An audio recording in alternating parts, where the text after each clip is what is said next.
That's Jabari Frost, who has signed to play at Eastern Michigan, Jesse, 6'2", 285. This guy gets after the quarterback. No, absolutely. We're talking about where football games are won and lost. It's in the trenches. So to have these young athletes out here, 6'2", 280 pounds, athletic, that's what teams are looking for on the collegiate level as well as the NFL level.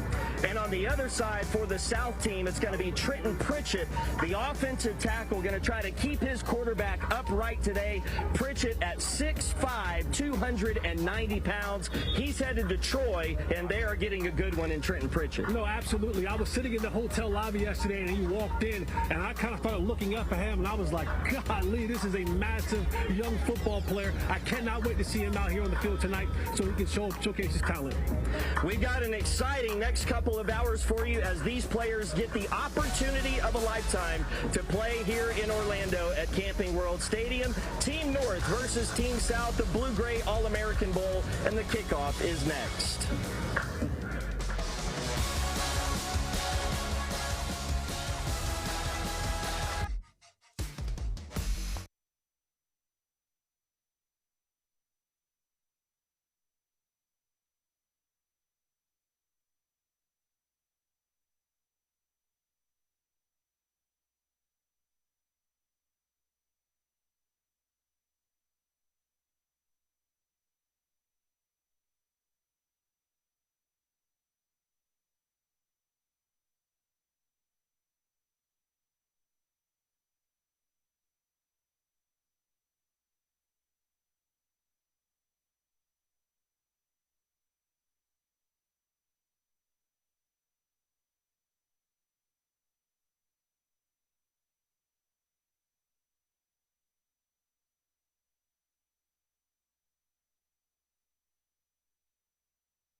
North team won the toss. They want the football to start this Blue-Gray All-American Bowl, Jesse. And, partner, I'm excited. The next couple of hours, we're going to figure out who wants to stand out, show out here in Orlando. No, absolutely. These young men get an opportunity to showcase their talent in a phenomenal venue and a phenomenal game. And, you know, this is the place where a lot of dreams are made today, and I hope they go out here and give their best.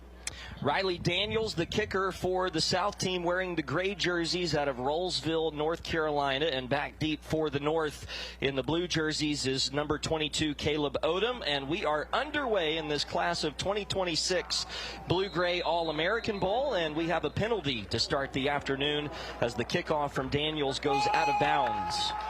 And so that will give the North team some good starting field position for head coach Dick Bell. Offensive coordinator is Rodney Beasley, who is the head coach at in North Carolina, and a former NFL veteran trainer with the Carolina Panthers. We'll get a chance to see this North team. Brock Page will be one of their quarterbacks, Mason Burkhart the other. And you take a look at that North team in the blue jersey, starting with the ball on their own 35-yard line. We'll have the opportunity to see Burkhart first. He is a 6'2", 210-pound quarterback out of Alabama. And on first down, he's going to fake the handoff and pull it, Jesse. And a good gain over the left side. Burkhart still going into South territory. A good start to the game for Mason Burkhart on a quarterback keep. No, right there. Good RPO action right there. You see the quarterback. He puts it in the belly of the running back. He's keying that defensive end. What is that defensive end doing? If that defensive end crashes down to make the tackle, he pulls it out and he comes around the side. It's going to be really key for the defense to make sure that you have alignment, assignment, sound football, because you see right now the athleticism of Burkhart on that first play of that RPO. Just an excellent read for Burkhart on the game's first play. Tajay Bird Brazil, the running back, to his left in the shotgun on first down. Another fake by Burkhart, and this time the South team is up to the task. Tackle made immediately by Camden Zadro in there along with Kai Anderson. Short gain brings up second down and 9, just underway here in Orlando. Glad to have you with us. Overcast day here in Florida, but the rain has gone away, and we should have no precipitation the rest of the afternoon. So a perfect opportunity, Jesse, for these players to show out and showcase their talents and abilities here at the home of the Pro Bowl. No, absolutely. This is a perfect stadium, and the weather is kind of really great. As long as the rain stays away, this is perfect football weather. Well, Burkhart will be in the shotgun on 2nd down and 9. Back to throw for the first time today, and that pass nearly intercepted. Stepping in front of that throw was Mickey Seymour, the defensive back from Oak Grove High School in Missouri, as Burkhart put this one up for grabs. Yeah, he definitely did, but you always hear Coach talk about, I know why you play defensive back, because those hands aren't quite well enough for you to play wide receiver. You saw it on that play. Jameel Gordon was the intended receiver, so now 3rd down for the North. After a promising start to this drive, chance for Team South to get a stop here. 3rd down and 9. And Coach Dick Bell's team to the line of scrimmage. They'll have Jace Lee, the tight end, lined up to the top of your screen. Burkhart back to throw. Pressure comes, steps away from it, and he's going to go down right around the line of scrimmage. The South team got there. Excellent pursuit by Davion Frazier out of St. Petersburg Catholic School here in Florida, and he'll get credited with the sack. Yeah, that's what we call a cover sack right there. You saw the Burkhart, he wanted to go to the right of that formation for that route concept setup, but there was no one there and didn't have enough time to kind of reset his feet and come back to the left. So he tucked it away and tried to go get it with his legs. This time, the defense did a great job with making the stand, staying home, and then rallying the tackle to force the punt. And Cam Creighton also in there. He'll get credited with half a sack to finish off Burkhart on 3rd down. And so Team North punting. After that great gain on the very first play of the drive stalls out. And so now Creighton, Proud back in punt formation, trying to pin the South team deep, angles it near the sideline, and that is going to take a South hop back up field and be downed at the 28-yard line. So only about a 10-yard punt there for the North, and so the South will get the football first, just underway here in the first quarter. Promising start to that drive for the North there, Jesse, but the South really able to bow up and stand strong defensively. Yeah, and both offensively and defensively for Team North and Team South, it's just getting the jitters out, right? A little bit nervous. A lot of these guys you haven't played, none of these guys you played with before. You're learning a new system. You're in this great venue. It's an all-star game, so letting these guys settle down a little bit. You know, these first couple of drives, you may see some mistakes, but they'll get it together. Trenton Pritchett, the guy for the South team that we highlighted at the top of our broadcast, is playing left tackle on his first series for the South. And on 1st down, a quick throw is caught. Sabby Messick is playing quarterback, and his pass is caught by Jamari Arnold on a screen for a gain of 2 up to the 30-yard line. And for the coaches, you know, your quarterbacks, again, you want to give them easy throws. You don't want to come out and try to force the ball down the field right away. Give them easy layup throws. Let them get in the rhythm so they can be comfortable in the pocket. Messick will take the snap, turns, hands it off on 2nd down, and a good crease around the edge. And staying in bounds is the running back, Jeremiah Goulet, into North territory all the way to the 39-yard line. Jeremiah Goulet started outside, then turned left back inside, and gets a big gainer for the South. No, absolutely. You see Goulet right here with some strong running, but I'll always tell you this. When you see these explosive runs, these 15, 20-plus yard runs, the one thing that's always constant is you have receivers blocking down the field, and that's giving up your body to make sure that your teammate gets a big play. And give credit to Justin Clark of the North. Got back to make the tackle. Now Messick going to go deep to the post. That's caught down inside the 5-yard line. 1st and goal for the South. Excellent route and the catch from Jonathan Hall, the receiver out of Tampa Catholic, right here in Florida. And Messick put that ball right on the money. No, he laid that out there, man. Caught the receiver Hall in stride. He got behind the safeties on the deep post route. And right now you see Team South, they're clicking on all cylinders. First and goal for the South, trying to score the game's first touchdown. Handoff to the right side, and in for the score. It's Jeremiah Goulet, the running back from Dixon High School in North Carolina. Jesse, he finishes off what he started on this drive, got the big run to set him up in North Territory, and then the short touchdown run. Yeah, you couldn't ask for a better opening drive from Team South. They ran the ball, they threw it a little bit, they got into a deep rhythm, they found their spots on the deep pass, and they took what was a short punt, and they drove the ball down the field on their opening drive. Didn't look pretty nervous out there for them, but they drove down there, and Goulet finished it off with a tight, tough run inside for a touchdown. And now Riley Daniels for the point after. A penalty marker is down on both sides of the field before the extra point, and we have an offsides here against the North. So after that opening run by Mason Burkhart, the quarterback for the North, that got them in good field position, been almost downhill for the North since then. Yeah, he went 3 and out on the next series and then give up the long touchdown drive. Here's the extra point by Daniels, and it is through.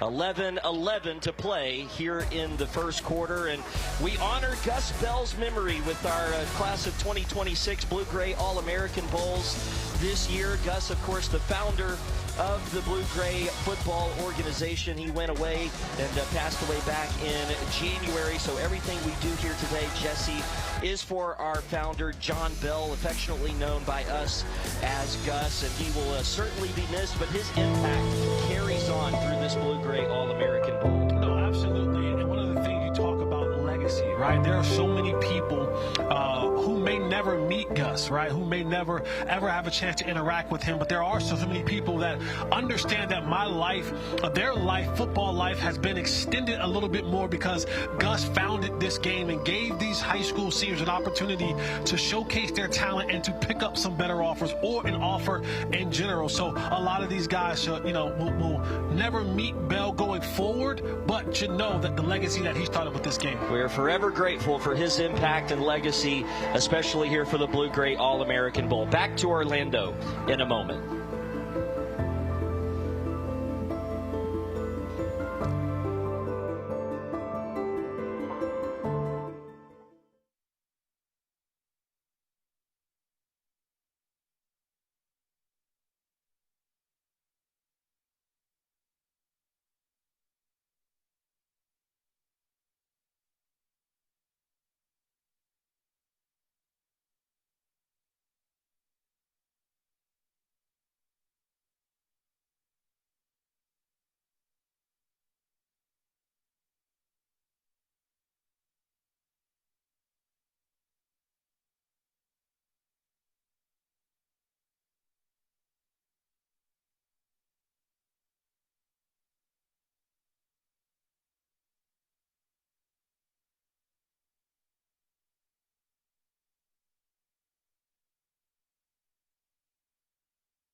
Back here in Orlando, where Team South has taken the lead early in this first quarter, their defense got a stop on their side of the 50, and then they go right down the field and score. We'll show you how they did that after this kickoff from Riley Daniels.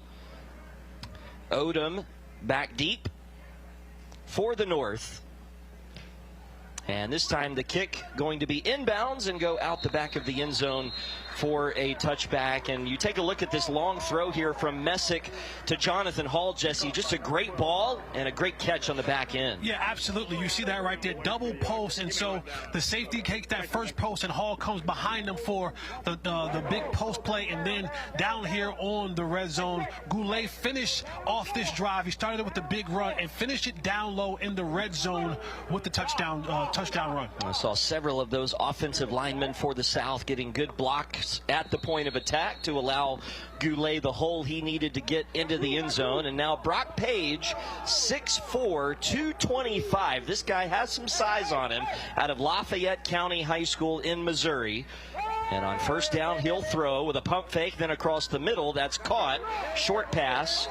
And up the middle, Bryson Green on the reception, up to about the 32-yard line for a gain of 7. Yeah, we were down on the field, and I was watching Page warm up. Big kid, nice-sized kid. Throws the ball with that kind of that sidearm sling to his arm. So, you know, we'll see if that is an impact. Maybe some defensive linemen getting their hands up, knocking the ball down, or just the way that he passes the ball with that sidearm gunslinger mentality.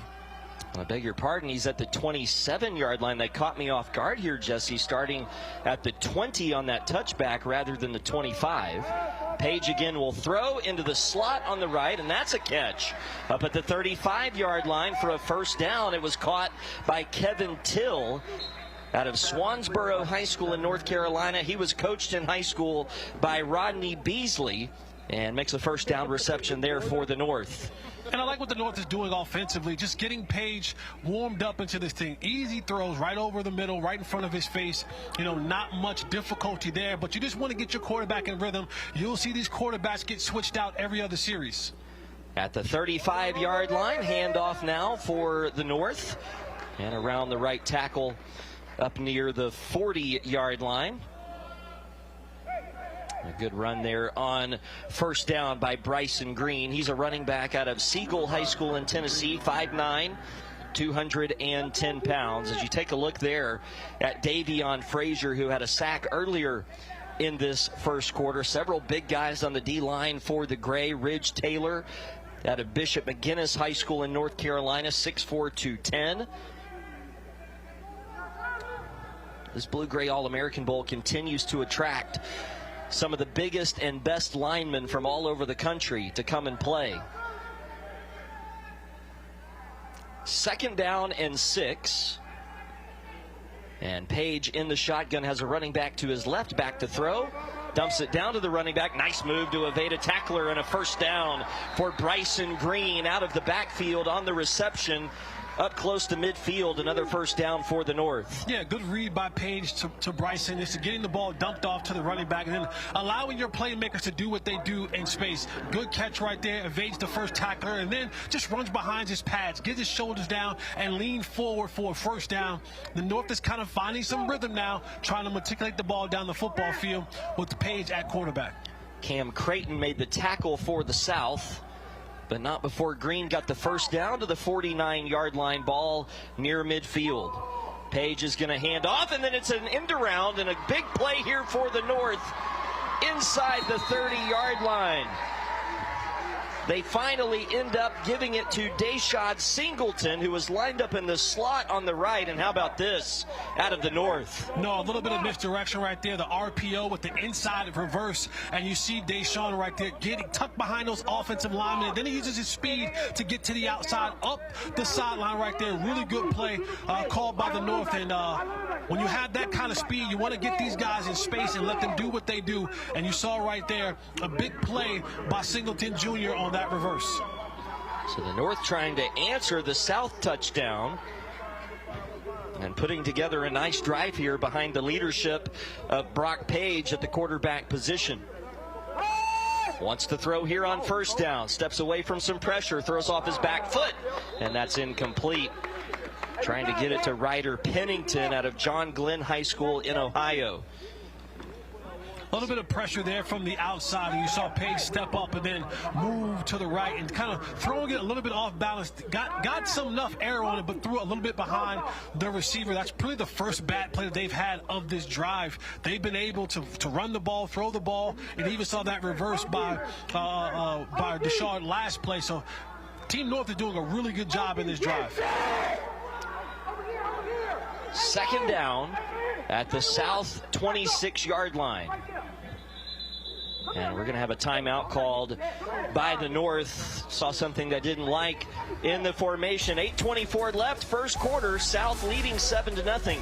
But the North is on the move here at Camping World Stadium. Back in a moment.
North down to 2 timeouts, 2nd and 10 as we return here to Camping World Stadium. He's Jesse, I'm Ryan.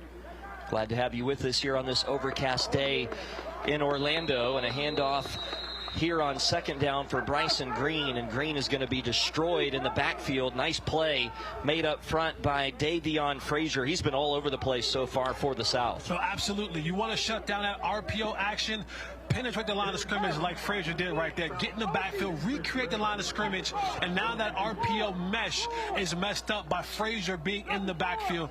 You want to be in that area all day long if you're the defensive front of the South team. The North right on the fringe of field goal range, looking at 3rd and 10. Page back to throw. Steps up into the pocket, now wants to run at the 20, and going to be brought down short of the 1st down.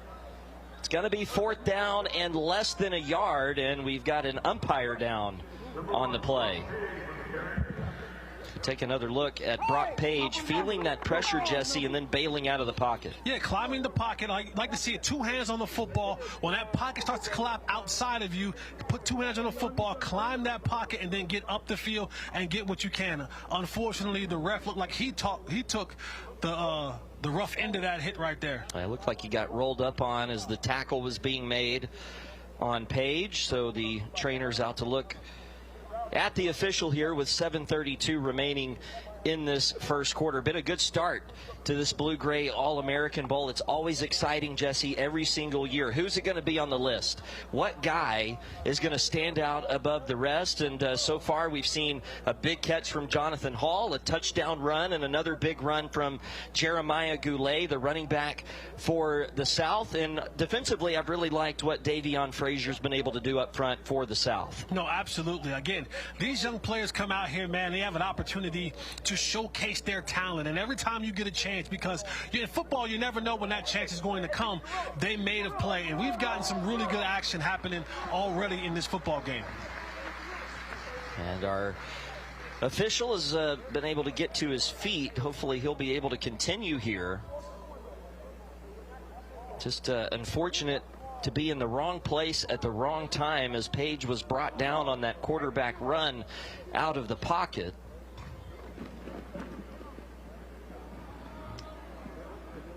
It'll be 4th down and 1 for Team North.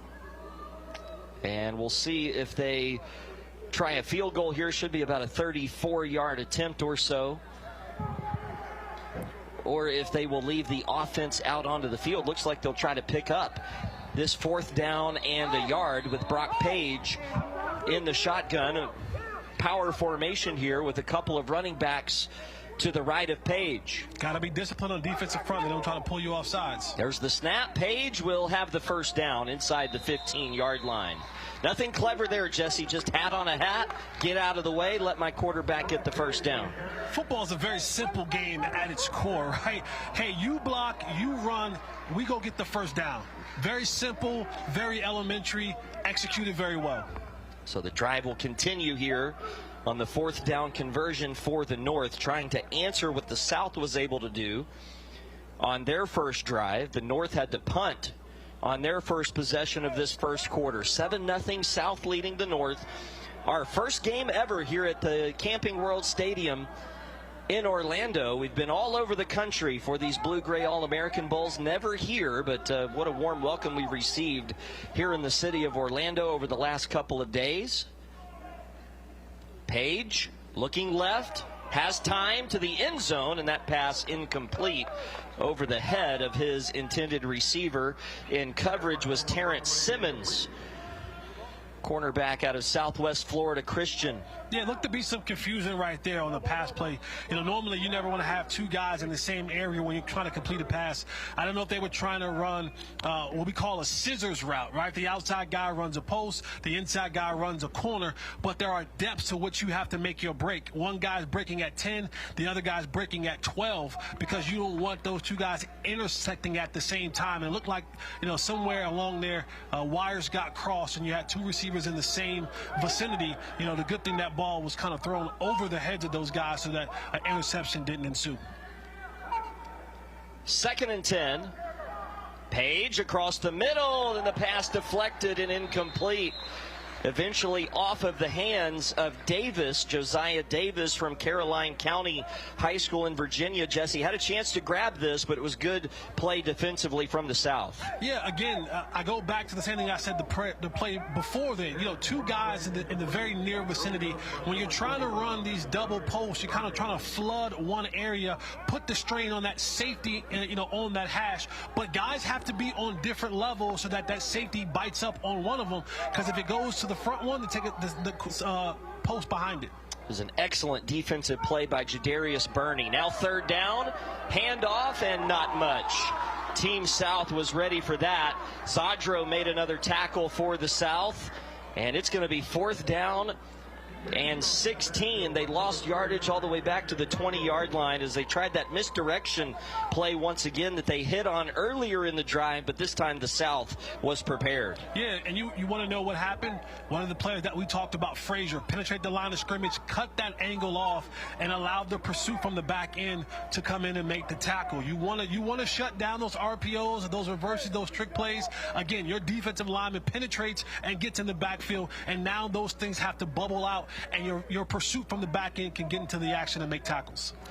So we'll have a field goal try here for the North. This will be a 37-yard attempt from Gregory Proud out of South River High School in Maryland. Out of the hold of Brock Page. And the kick by Proud is no good. And so an excellent job by the South defense to get the stop on third down that they needed. And Gregory Proud unable to connect from 37 yards away. Let's check in now with the third member of our broadcast team, Sean Siglinski, down on the field here at Camping World Stadium. Thanks. Standing here with Elias Martinez-Beasley at the Blue-Gray All-America Bowl. Elias, you got an opportunity to work with some of these former NFL players. Talk to me about what it's been like. Man, it's been a blessing to even get to know any of these people. We live in such a small world where you can walk into a training site and see these people, and they want to help you with your craft already, and they want to, you know, make your game better and see you elevate. So that's like the best part about it. And, you know, these people, they're really great people. Final high school game, then off to college. We spoke a little bit about recruiting. Where do things stand right now for you? Man, last game, it feels crazy. It feels like my first game was just yesterday. But recruiting, you know, it's been coming a long way. I was committed to Pittsburgh and University of Charlotte. I lost both of them, so I'm just standing, you know, in a pillar of nothingness. So I'm just looking for whatever I could get. Great opportunity here, Camping World Stadium. You know, what's your goals just to finish out this game here in particular? Just playing the home of the Pro Bowl feels like, you know, I'm in like Stadium of the Gods. I mean, a lot of people that were here, a lot of people that played before me too. But I feel like it's going to be a great game, and we're going to win for sure. Back to you guys in the booth. Thank you, Sean.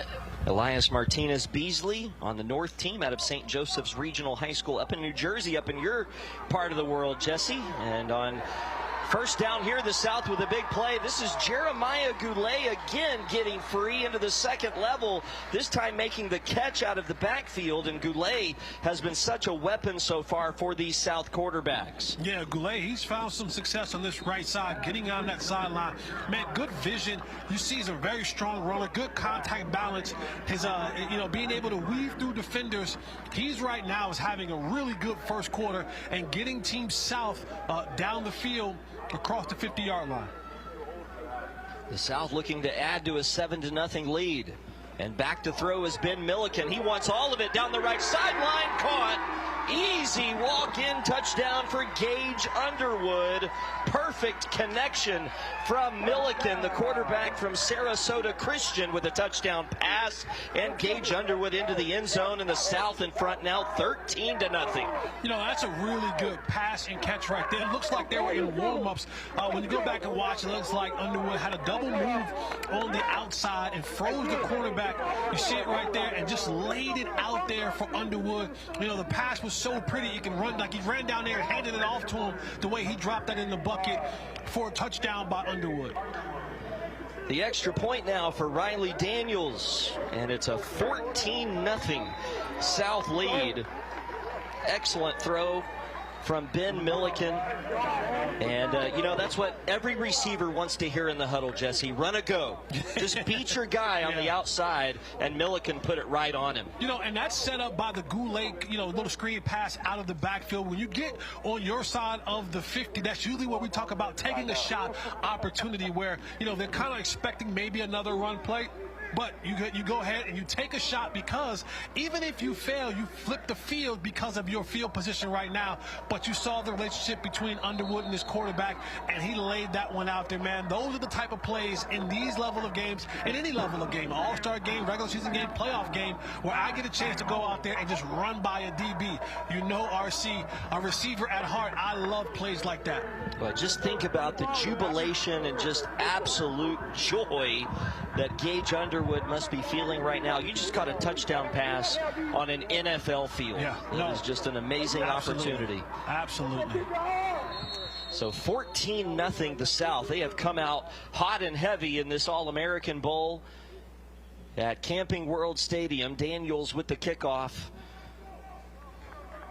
See if the North can cut into this deficit. They've gone empty on their first two possessions, a punt and a missed field goal. And they will start this next drive at the 20-yard line after the touchback.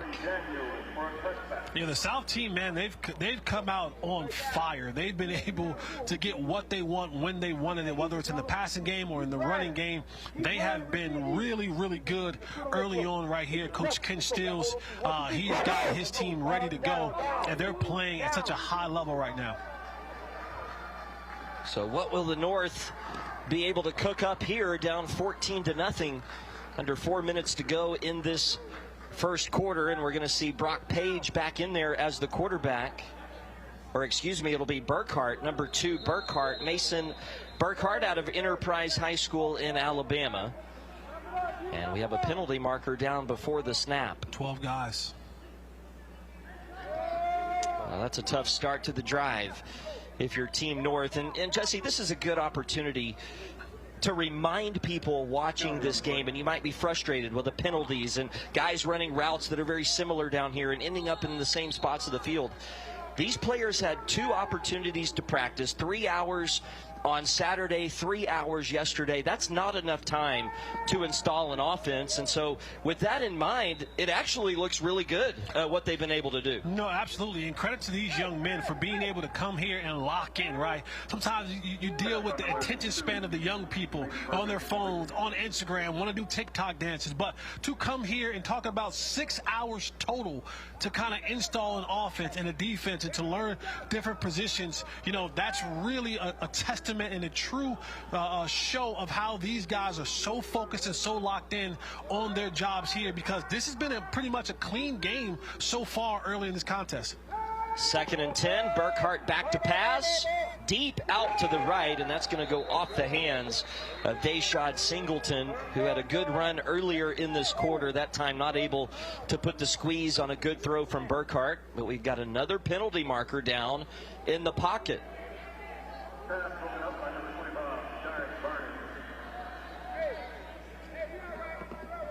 See what the call is here from this official. Illegal defense. Oh, so what they're calling is illegal defense on number 33, and I believe it's so because they blitzed the quarterback. And you know, correct me if I'm wrong, RC, but blitzing in this particular game is prohibited. They don't want the defense to have any type of blitzing towards the quarterback, because again, you don't want the quarterback to get hurt. We don't want any blindside sacks or hits or anything going down low on the quarterback. We want these guys to get up every single play the next play. So blitzing is one of those things that they don't want in this particular game. No, you're absolutely right, Jesse. And you know, talking about the short preparation time, it's hard enough to prepare with a limited amount of practice, but then to have to prepare against blitzes and stunts and understanding if the defense is in this look, then this guy's coming, this guy's dropping. They just don't want to have to do all of that. Just simplify it, make it easy. So it's a 4-man rush every time. And when it's not that, it's a penalty. And we have another illegal substitution, 12 men in the formation against the North. So both teams struggling with the penalties on this particular drive. It is 2nd down and 15 for the North. They've got Tajay Bird Brazil lined up as the running back on the right. Burkhart's going to run a reverse. This is Till. He wants to throw. He was a quarterback, and he completes it up across the 30-yard line. A 1st down, and they found the tight end, Jace Lee, on a trick play. Yeah, and normally we see these plays early in the game, but you watch here, kind of a little bit of a reverse right here to the receiver. He finds it, the tight end releases. A good play, tight end boxes him out, safety down the field, uses his big body and goes up and makes a big catch.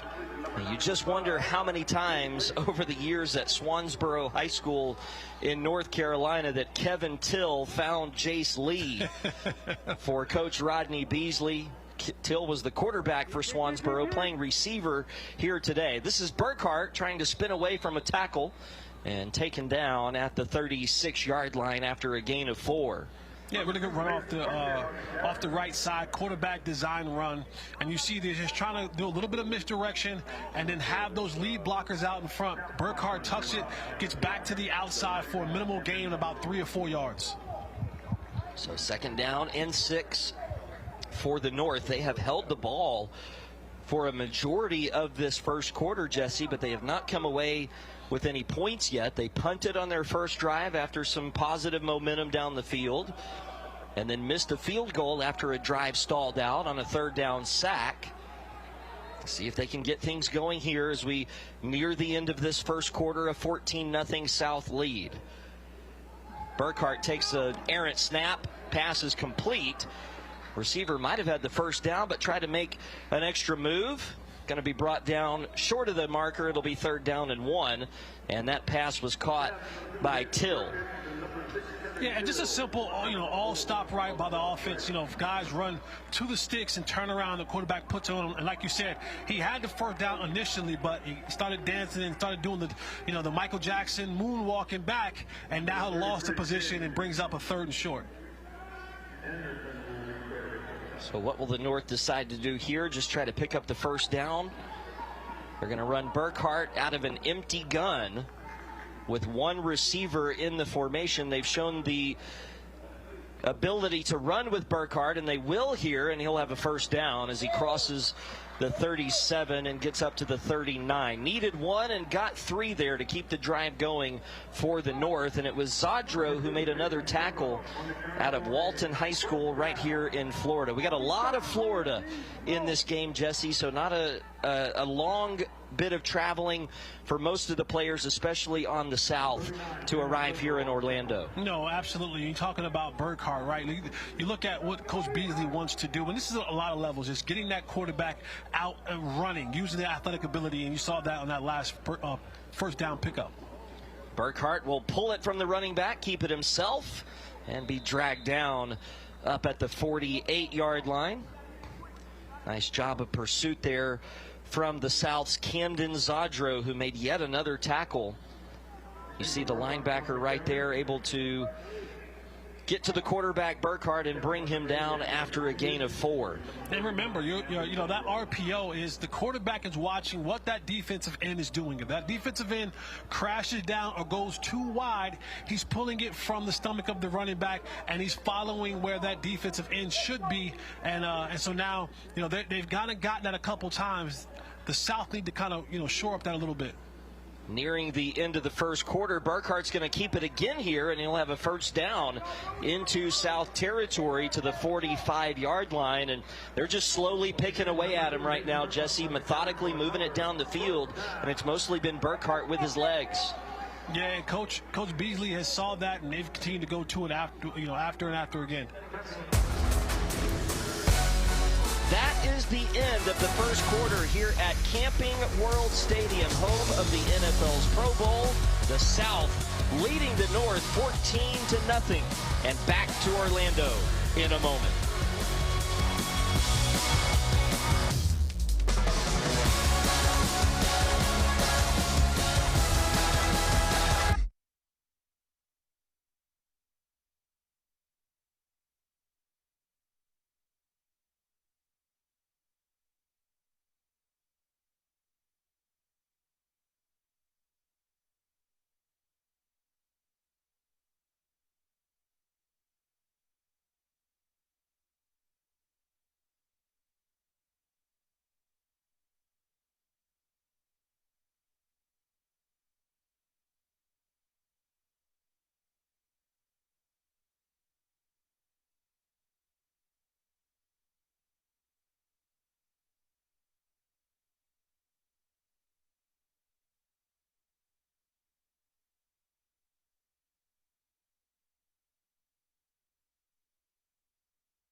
back in Orlando, this Blue-Gray All-American Bowl has been played in NFL stadiums from coast to coast over the last 12, 13 years, but these festivities have been nothing short of fantastic this week in Orlando, our first time here inside Camping World Stadium. Yeah, and a beautiful stadium, man. We stayed at a great hotel last night, had a great evening introducing the players and getting their jerseys last night, and then coming out here today to Camping World Stadium. The weather has been really good. A little bit of an overcast, but the sun is out. It's not cold, and trust me, it's a little bit colder where we come from and some of the other players come from, like New Jersey, but perfect weather. This is great football weather and a chance for these young men to come out here and showcase their talent. I spoke with Hudson Copenhaver from Worcester, Ohio last night, and he said he escaped about a foot of snow to come down here to Florida and play football this week. Here's Bird Brazil on the handoff on second down, and he'll gain a couple. Set up 3rd down and 2 for the North, Jesse, as they try to get some points for the first time today. They've been empty on their first 2 drives, but slowly, methodically moving it down the field here against that South defense. Yeah, they've been controlling the ball. They've been on this drive for a while now and just kind of methodically working their way down the field. It's when they've got into kind of the high red zone to low red zone. It's where they're usually stalled out. So hopefully that they can get their offense together and now actually get in here and get some points on the board in this in the beginning of the second quarter. A big play here for the North, 3rd down and 2. They have not gone to the air much on this drive. It's been primarily Burkhart and Bird Brazil with the running game. Burkhart working to get his team lined up correctly on 3rd down and 2. And Burkhart will throw. Pressure comes off the edge. He escapes the pocket and has the first down inside the 30. Tripped up from behind nicely there by the South, but not before Burkhart able to get the first down with his feet. Yeah, Burkhart, man, he is showing you his talent. He's run the RPO with great success, and now when the pocket breaks down, he's finding where those lanes are opening up at, and he's tucking the ball, and he's going to get positive yardage. Eventually the passing game would open up, but right now Burkhart is doing a really good job from the quarterback position of establishing the run game with the RPO and then making himself a valuable option in the run game when things break down, when they try to go to the passing game, with picking up positive yards. Another excellent tackle there by the South's Camden Zadro. Open field tackle made on Burkhart. If he had not made that tackle, Burkhart might have been able to score that. Now a first down at the South 27. Burkhart pressured up the middle, throws off his back foot, and that's caught in the end zone for a touchdown. Josiah Davis got separation late from the defender and able to put North on the board here early in the second quarter. Yeah, good play by Burkhart. Watch him navigate in the pocket. You see Frazier having some pressure in there, and then Davis just gets behind that safety. Safety takes a bad angle and tries to undercut it, and he lays the ball right over top on that post route for a touchdown to Davis. Team North has finally found pay dirt and scored on their 3rd drive of the game. Just an excellently thrown ball there by Mason Burkhart, who, by the way, had his high school teammate in at right tackle, Pate Pritchett, 6'4", 300 pounds. Both of those guys played at Enterprise High School in Alabama. And the extra point by Gregory Proud is good. Just underway here in the second quarter. And the lead is now cut in half for Team South as the North really goes on a long drive, Jesse. And again, just great blocking there by the North. Little back pedal there by Burkhart in the pocket and able to get the throw on target. Yeah, when you watch it, you see the pocket collapse, and he just moves subtly to his right just to gain himself a little bit more ground for that route to come open and develop. And Davis just stays on that post route. Again, safety took a really bad angle and tried to undercut it instead of taking the high route towards the goal post to stay on top of the post route. And he laid it in there, Burkhart to Davis for a touchdown, getting Team North on the scoreboard 7-14 right now. South is up, but the North has found themselves back into this football game. We'll take a look at Rodney Beasley down there, who is such a gifted offensive mind, talking with the quarterback Mason Burkhart as they dissect that last play that led to the touchdown for the North. And now the kicker, Proud, out of South River High School in Maryland, lining things up for his first kickoff of the day. The South has Tavion Cousin out of Wesley Chapel, Florida, back to return.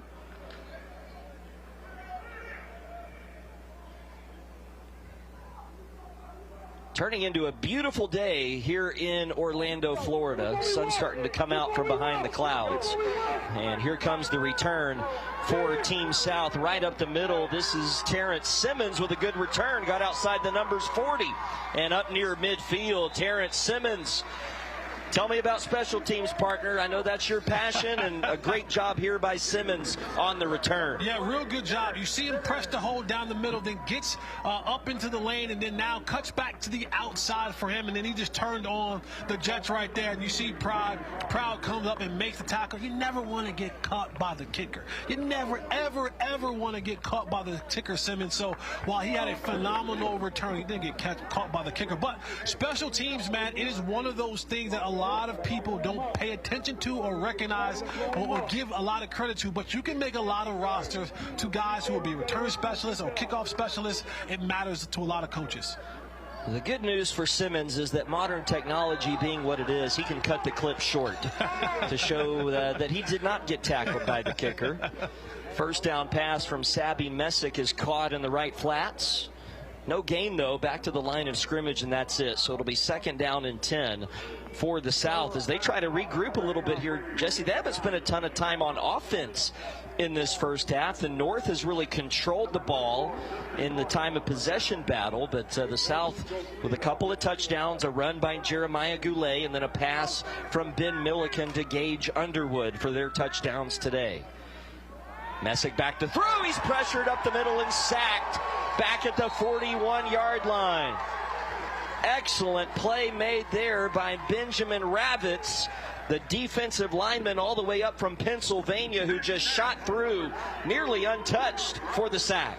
Yeah, there was a late get off by number 67, the left guard, and he was supposed to get outside late off the ball, and that's when you see the defensive lineman shoot through that gap right there for the quarterback sack. That is a drive killer for the South. Now 3rd down and long.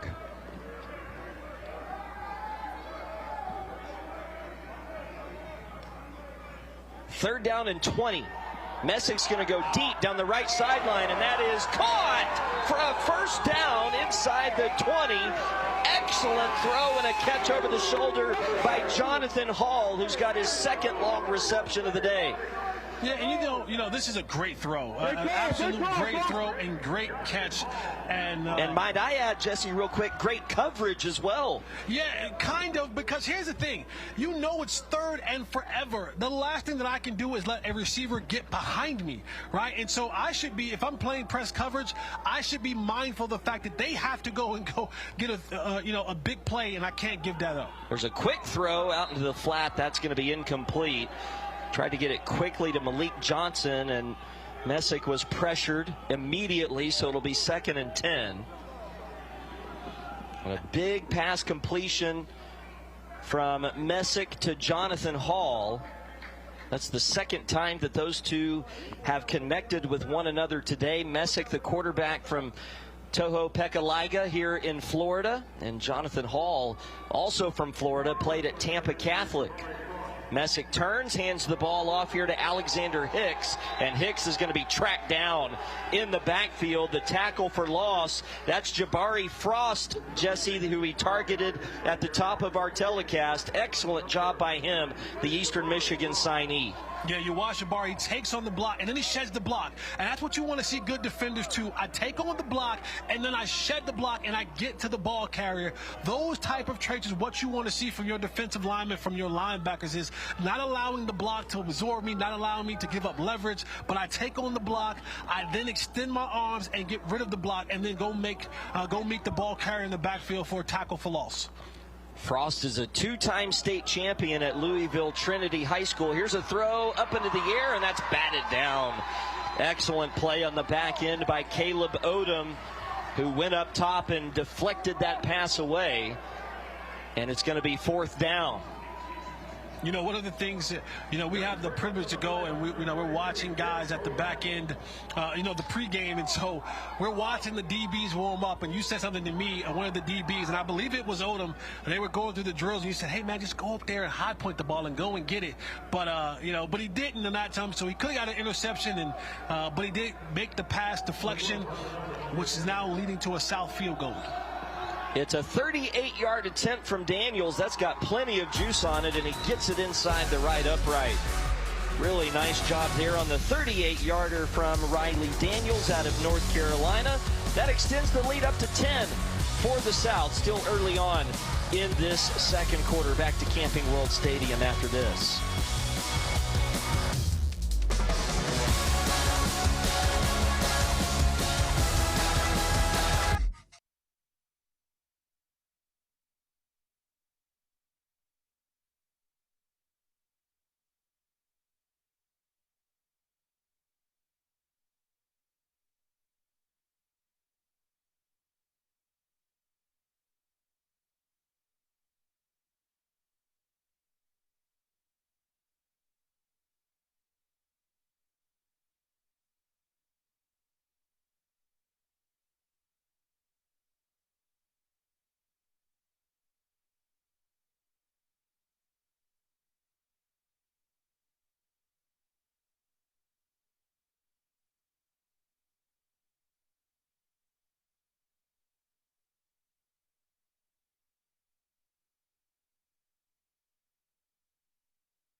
The lights aren't on here at Camping World Stadium just because the sun is in and out. 9:37 to go in the second quarter. The South back in front this time by 10 at 17-7. Jonathan Hall with a couple of long receptions today. You take a look at Tyler Pritchett, the offensive line coach for the South team. He is the older cousin of Trenton Pritchett, who is the Troy signee that we highlighted for you at the top of our telecast, and getting an opportunity to coach here in Orlando. And we talk a lot, Jesse, about the players' opportunity to come here and learn from these coaches. But, you know, this is also a good training ground for young coaches like Coach Pritchett, who's trying to make his way in that world. No, you're absolutely right. Anytime, and anything you do in live, you talk about, just getting the reps to do so. So scenarios, the situational football comes about, and you're able to coach different guys with different skill sets. And that's just kind of one of those things that helps build your resume as a position coach at any level. And Tyler played in this Blue-Gray All-American Bowl about 10 years ago, so now seeing his younger cousin Trenton do the same. Trenton out of Auburn, Alabama, the Troy signee, offensive lineman for the South, listed at 6'5", 290 pounds. And we mentioned this earlier, Jesse, but this Blue-Gray All-American Bowl just continues to attract some of the best linemen from all over the country. No, it absolutely does. And when you talk about, Coach Pritchett now coaching his younger cousin, and he played in this game 10 years ago, that just tells you the sustainability of what Gus Bell had envisioned when he started this game. And now you have generations and family members that are playing in this game that have seen themselves, gain some ground in recruiting and being able to make a better life for themselves.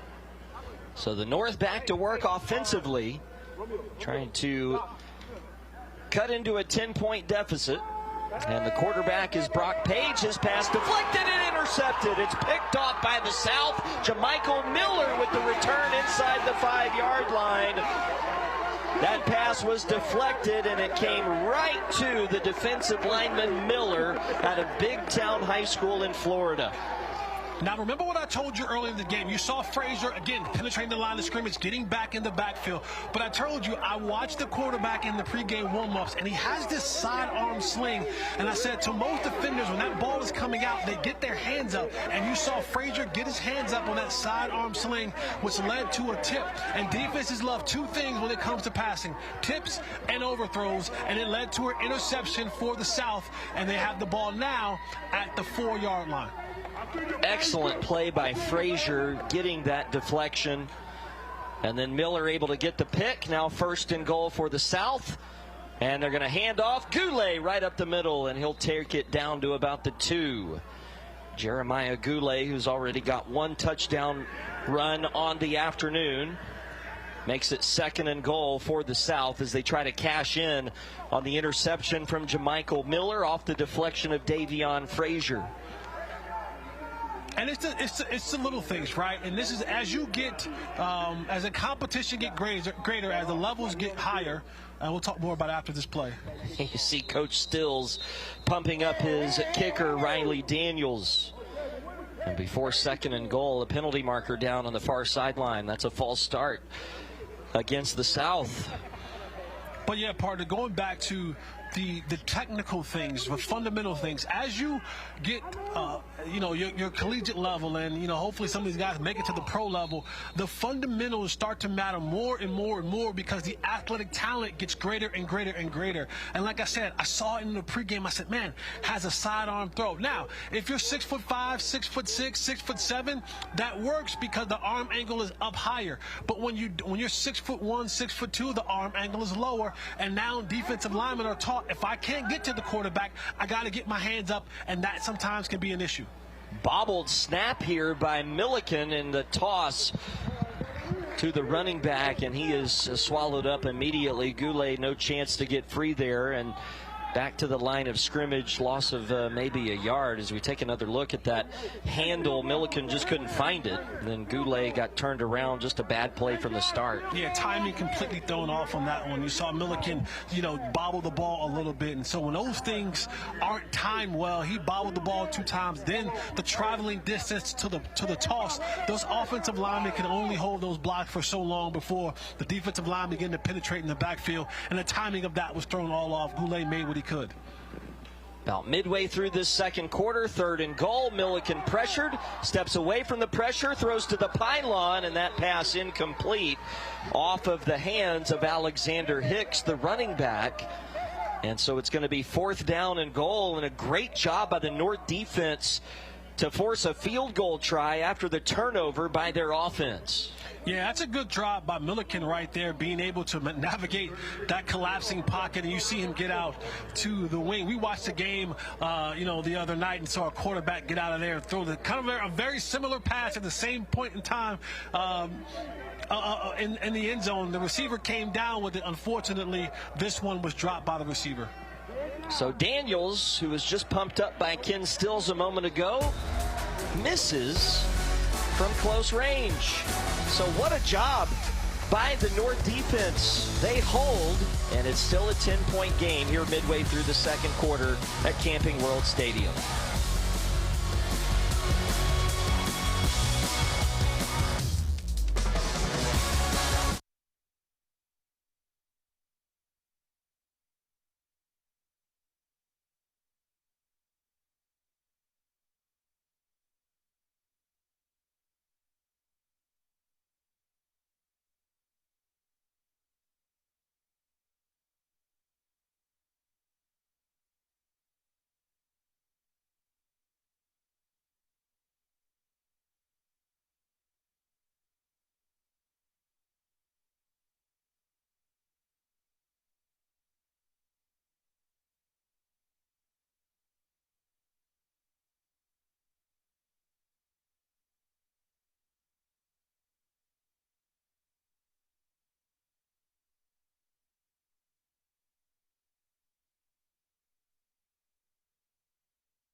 Well, we mentioned that this class of 2026 set of Blue-Gray All-American Bowls dedicated to the founder, Gus Bell, who passed away in January. Gus loved his country, among other things, and served the United States honorably as a part of the Army Special Forces won a Silver Star, a Bronze Star, and a couple of Purple Hearts in his time in the Army as a part of the Vietnam War, and we are just so grateful for his service and the service of all of our Armed Forces members and their families.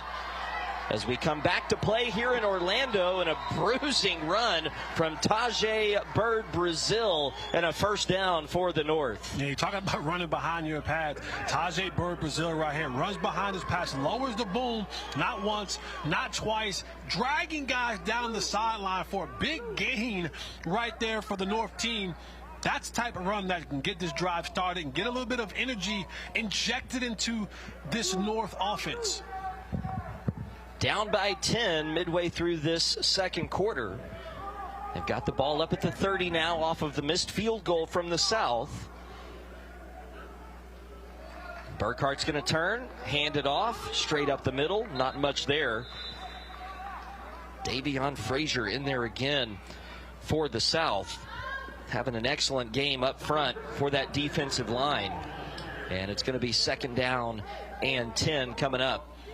When you watch Bird Brazil, number 7, the running back for Team North, he takes that stance like you see a lot of guys in the National Football League. One guy in particular, Ashton Genty, or you look at a guy like Jahmyr Gibbs, we call that Michael Myers stance. It is stand straight up. You know, back in the days, you kind of had, you know, put your hands on your knees and bend over. Now these guys are into the Michael Myers stance where they're standing straight up and they're able to see the defense, you know, what they're doing. So a lot of those guys are taking that stance now. When you watch Bird Brazil, he stands that way as well. And it's not crazy just how much copycatting you see. And there's another big run from Bird Brazil, and he's starting to turn things up here in the second quarter for the North. He runs the ball into South territory to the 46-yard line. Yeah, when you watch this run, again, you know, eyeing up his blocks, running behind his blockers up front, and he just has a low center of gravity. You think about his 5'8", 218 pounds, like a bowling ball. So even if you try to come in and tackle him, once he drops that shoulder, it's shoulders, and he has those big, strong legs. So you're trying to tackle something coming with that much force and that much speed. It makes it very difficult when he has that leg drive going. Terrence Simmons and Mickey Seymour made the tackle for the South. Not before Bird Brazil got to the South 46-yard line. 1st and 10. Burkhart the snap, and there's a penalty marker down before the play gets going. So that's going to be against the North. Make it 1st and 15 now, and that's been sort of a common theme for the North here today. Back to the 49-yard line on their own side of the field here with 5:57 to go in the first half. If it's one thing that drive coaches crazy, it's pre-snap penalties. You just broke the huddle not even 10 seconds ago, and you're getting lined up and you forget what the snap count was, and you start moving before the ball is even snapped. Coaches that on any level, high school, college, pros, that absolutely drive coaches crazy. So they'll come to the line of scrimmage with a 1st down and 15 at their own 49-yard line. Play action, Burkhart going to step up, go deep, single coverage, and that's incomplete. Over the head of the intended receiver, Josiah Davis, who he connected with on the touchdown earlier in the half. 2nd and 15 coming up here. Yeah, it looked like it might have been a little bit of a miscommunication. Josiah kind of went a little bit more inside. Burkhart wanted to keep him a little bit more outside. But again, these young players have just had 6 hours of total practice over the last couple of days. So every now and again, you're going to see this kind of mishap or these mess-ups because they just haven't been together that long to fully get down the timing and rhythm of each other. It was Anthony Cassius in coverage for the South out of Coral Glades High School in Florida. 2nd and 15 for Burkhart. Back to pass again, quick out to the left this time, and that is caught. Going out of bounds is Kevin Till. Sets up 3rd down and manageable here for the North. A good job by Burkhart to get it out of his hands quickly there. Yeah, you see the left-handed gunslinger. You don't see many left-handed quarterbacks just in general. So, you know, to watch Burkhart out here just slinging that thing around the park, that ball's jumping out of his hands. He's getting the snap. He's being very decisive on where he wants to go with the ball, and he's letting that thing fly. Going to set up a 3rd down and 7 here for the North. And again, they have continued to dominate the time of possession battle, but they're not dominating the scoreboard. Down 10 with 5:19 to go in the half. Burkhart is going to fake the handoff and be dragged down at the line of scrimmage. It was Frazier again, and Tavion Frazier from St. Petersburg Catholic School here in Florida playing outside of his mind here in Orlando. No, he absolutely is. And when you watch this particular play, again, Frazier, he's staying in his lane, not biting on the fake of the RPO, understanding that I have outside containment. I can't go chasing areas that don't belong to me. I have outside containment. I have the quarterback. Someone else has the running back. He does a great job right there, and he shuts that RPO run down for Burkhart. Another play for Frazier. This is a name that we've said multiple times in this game. And as we start kind of getting close towards the end and looking for defensive players for this game, Frazier is definitely a name that's in that mix. Here's the punt that's going to bounce at the 15 and then hop out of bounds at about the 10-yard line. Excellent punt from Gregory Proud, and the South will be backed up in their own end at the 10-yard line when we come back to Orlando. 10-point South lead.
Ten-point South lead, 4:23 to play here in this first half. The South with the ball back, but they're starting at the 10-yard line after the good punt from Gregory Proud.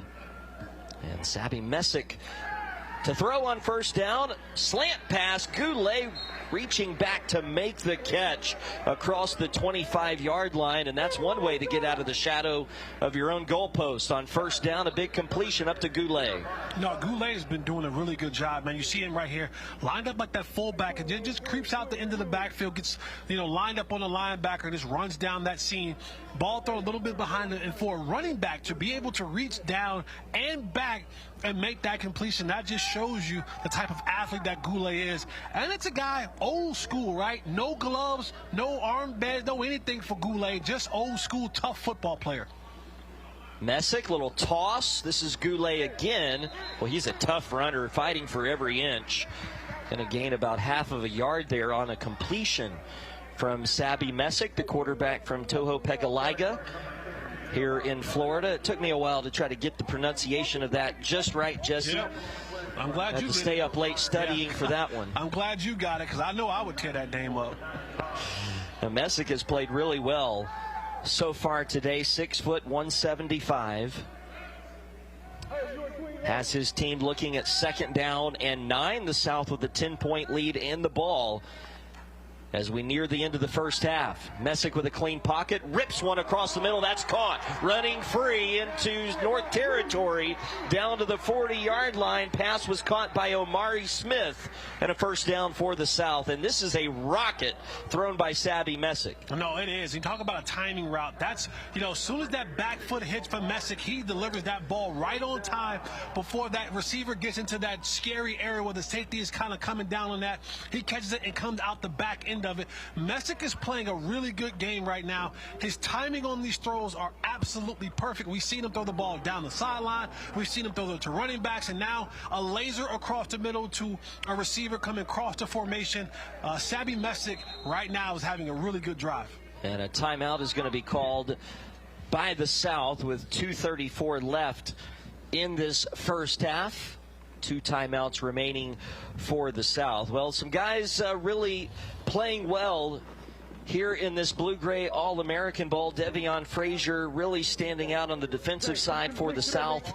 The senior from St. Petersburg Catholic School here in Florida. Currently uncommitted, Jesse, but for everybody watching this game, you might want to move quickly on this guy, Frazier. Yeah, absolutely. And I heard you say in the break that one of the schools that he received the offer from was Rhode Island. Kind of a 6 degrees of separation. Ready for this one? Yeah. Rhode Island head coach Jim Fleming, many years ago, there was a skinny kid from Roselle, New Jersey, who played wide receiver. In conjunction with Gunnar Brewer, Jim Fleming was one of the defensive back coach at the University of North Carolina. Spent a lot of time in that town in Roselle, New Jersey, recruiting this skinny kid named Jesse Holley, which ultimately led to me going to North Carolina. So, Coach Fleming, a really good dude. So, Frazier, if you're thinking about Rhode Island, Coach Fleming is an excellent coach to play for. What a connection. Gotta love the family of football. Here's Messick. Wants to go deep. Single coverage, and it's incomplete. Boy, trying to get Jamari Arnold, who had a step on the defender there. Justin Clark back in coverage. They've been picking on him a little bit today. It's going to be second down back at the 40-yard line. Yeah, and partner, you talk about, how the North has dominated the time of possession, but the South has dominated on the scoreboard. And a part of that is because of these big plays. Now, that one was incomplete, but they've connected on multiple occasions with these long plays down the field. So they're not spending much time with driving the ball down the field, but they're connecting on these explosive 20, 25-plus yard plays. Hicks is the running back. Messick back to throw. They go corner route. And that pass incomplete over the head of Smith. So third down and 10 coming up. And this is an opportunity now for the North defense to get a stop and give the ball back to their offense as we near halftime. Both teams with a couple of timeouts remaining, plus the 2-minute timeout to work with. So a big play coming up here for the South on 3rd and 10. And, and for Savvy Messick, one of the plays that has worked well for him is, one, the pass out of the backfield to Goulet, or finding one of his receivers in between those safeties in the middle of the field. We'll see where he goes this time, but a big third down right here is key for Messick. He's in the shotgun on 3rd and 10. Clean pocket, plants his back foot, goes deep, and it is caught down at the 5-yard line. It was Smith again who got the step on the defender, and that ball just put on a string and dropped right into Omari Smith. Yeah, you look at this play right here. Again, another play down the sideline. We call that a slot fade. Smith lined in the slot, and Messick just, he eyes this kid down to hold him in the middle of the field, and this just drops a dime down the sideline to Smith. Another big throw and catch from Savvy Messick to Smith. He has done a great job at the quarterback position today to get his team into scoring position. And that'll stop things at the 2-minute timeout here in Orlando, 17-7.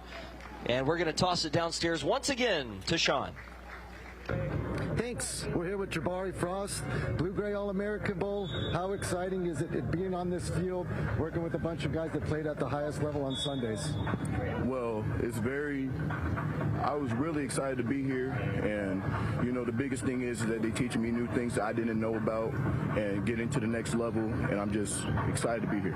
A lot of support from your family, helping you, achieve your goals right now and at the next level. What's the support system been like? It's been great. It's like my Trinity brothers, my coaches, my mom, my dad, my brother, they all been there for me since day one, and they bring me to the spot that I committed to Eastern Michigan because of them. They helped me, especially Coach Leslie, DA, and all my brothers like Keandre Thompson, Jordan Mason, Grayson, CJ, Austin Taylor, and Camden Nichols. So there's a defensive MVP trophy. What do you think your chances are landing something like that today? I feel like 100% that's going to be me today. I'm gonna work my butt off like always, and the big chill's coming to go get the South. Ryan, Jesse up on the booth. Keep an eye out for Jabari Frost.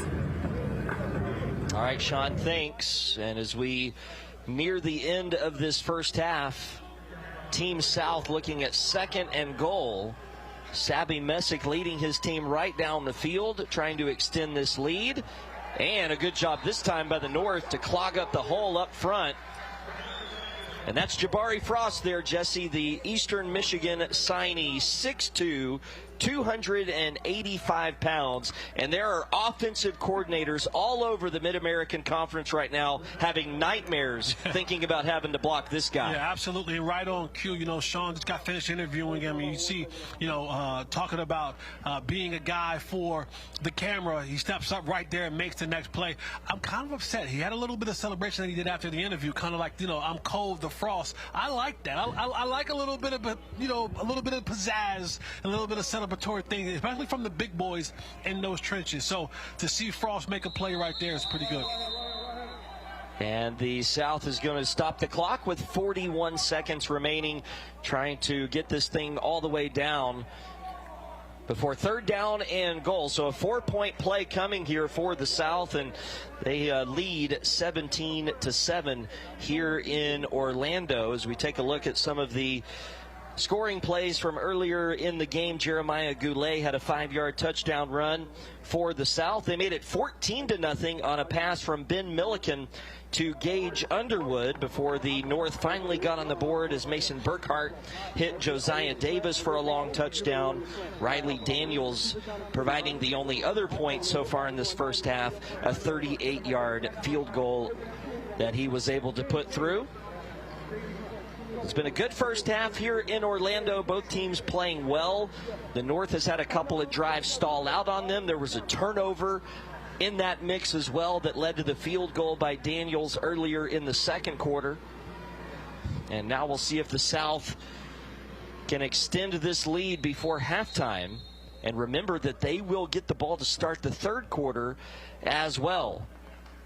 3rd and goal, Messick to throw off his back foot. All alone for the touchdown is Omari Smith.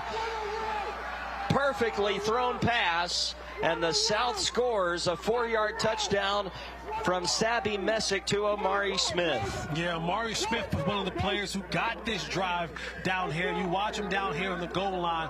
A little bit of a quick little, out route. Frees the defender on the inside, breaks it back outside for another connection between Sabby Messick and Smith for the touchdown. And the extra point by Daniels is good, and Kenny Stills coaching his last Blue-Gray All-American Bowl, at least as a head coach, and his team in control here in the first half, up 24-7, and Sabby Messick really putting on a show from the quarterback position on that drive. No, he absolutely did. The one thing that I like about Sabby Messick is that his timing is there. He's not back there, holding on to the football, allowing the rush to get to him. He's identifying where the ball should go by where the coverage is playing, and he's getting the ball out of his hand quickly and precisely and accurately. And you're seeing getting the ball to his playmakers and allowing them to do what they do best in space. He's been intermediate. He's been short. He's been the long ball, and you've seen him work his team down the field. Doesn't take much time for Savvy Messick to get into the end zone and have this South team up 24-7.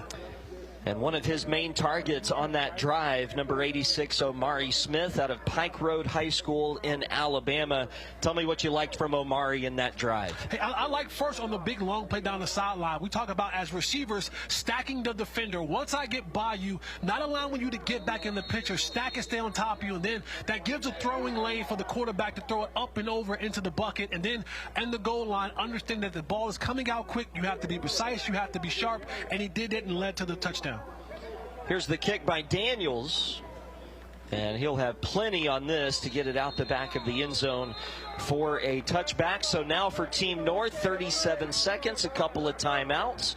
How aggressive do you want to be down 24-7 here in Orlando? Yeah, it's all dependent upon this first play. If I can get some good yardage on this first play and maybe pick up, 10 yards on this first play, now that kicks into my 2-minute drill. But if I run the ball and I take a big loss or it's an incomplete, now that changes up what I'm able to do. With 37 seconds left and a couple of timeouts, I want to get a good chunk play on this first play so that now begins the process of my 2-minute drill.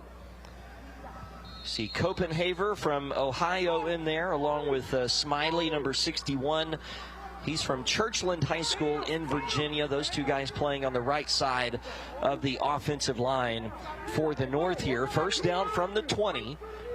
Brock Page, the quarterback from Lafayette County in Missouri. And we had movement along the right side of that offensive line, some miscommunication in the snap count. That's going to make things a bit tougher now. First down and 15, back at the 15-yard line. Yeah, you don't want that. Again, you're trying to gain yardage, and the last thing that you need is again, false start when your first play coming out for this 2-minute drive. And if I'm Team South, I'm telling my guys, hey, my safeties, be deeper than the deepest. What does that mean? Nothing gets behind you. Nobody gets behind you in a dark blue jersey. Also, to my cornerbacks, understand that they're trying to get a pass completed and get to the sideline and get out of bounds to stop the clock and save from having to burn a timeout. We give anything in the middle of the field and we rally and tackle to it. And a misdirection trick play here for the North. Till is going to load up and throw deep out of bounds.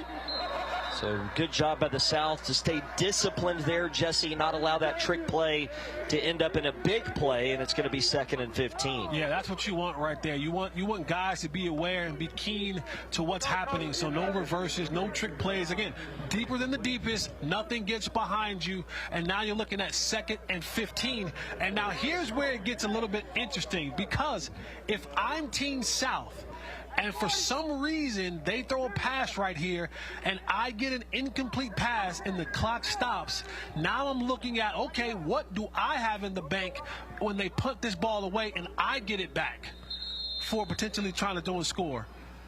The South does have one timeout remaining, and we've got another penalty on the North for 12 men in the formation.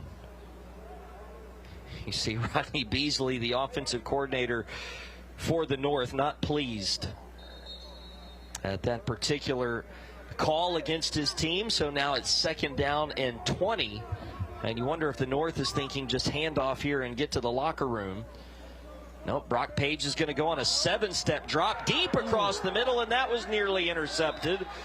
Dropping back into coverage was Romeo Washington, the linebacker from Bob Jones High School in Alabama, and nearly a catastrophe there for the North. And now things get interesting right here, RC, because it's 3rd down and 20. There aren't any 20-yard plays that you have in your playbook. I can tell you that right now from the offensive coordinator perspective. So what they're probably going to do, North is probably going to try to run the ball here. But if I'm South, I'm saying, okay, how many timeouts do I have left? I have 1 timeout left. I'm going to bang that timeout if we get a run play right here and then try to make a good punt return. Look at this deep coverage by the South. 3 guys standing where they would need to get to for the line of scrimmage. It's a run by the North. There's nothing there. It's Frazier again.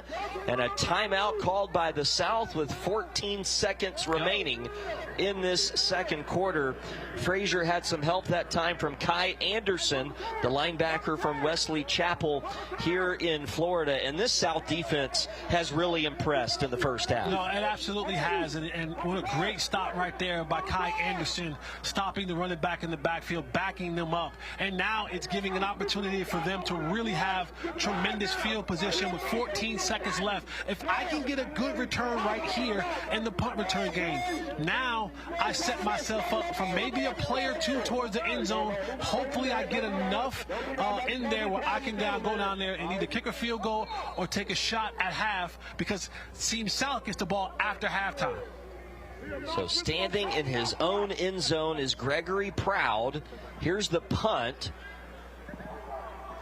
And a chance to return from the 47-yard line, and that's put to a swift end by Pipe Groves from Heritage High School in Virginia. A fantastic special teams play. Yeah, great special teams play right there. And that kind of pretty much just killed any level of momentum that you may have had to make one shot to the end zone on this possession. If I'm coach of the South, if I'm Ken Stills or Chris Dennis, the offensive coordinator, I try to hand this ball off, and if we break one to the end zone, great. But if not, what you don't want to do is try to pass the ball and get sacked and strip fumbled, or an interception that they return back for a touchdown. You get the ball after the half, so there's no need to be extra aggressive on this type of play.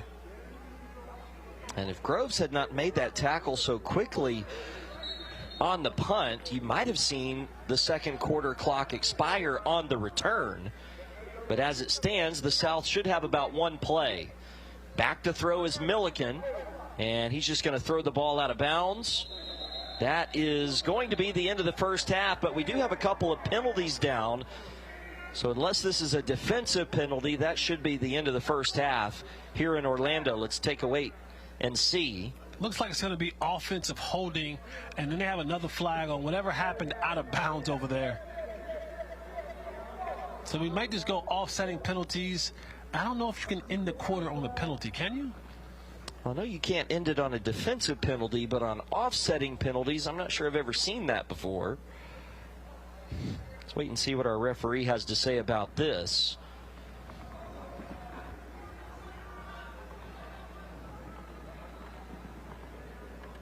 Long delay in the call. Illegal defense is going to be the call against the North. And I never saw another indication against the South, so evidently that was the call. Oh, there it is. There's a call against the South. It was a personal foul. So what do we have here, fellas? Is this an untimed down to end the half? They're going to move the ball backwards. So evidently what I believe happened here is an illegal defense call against the North.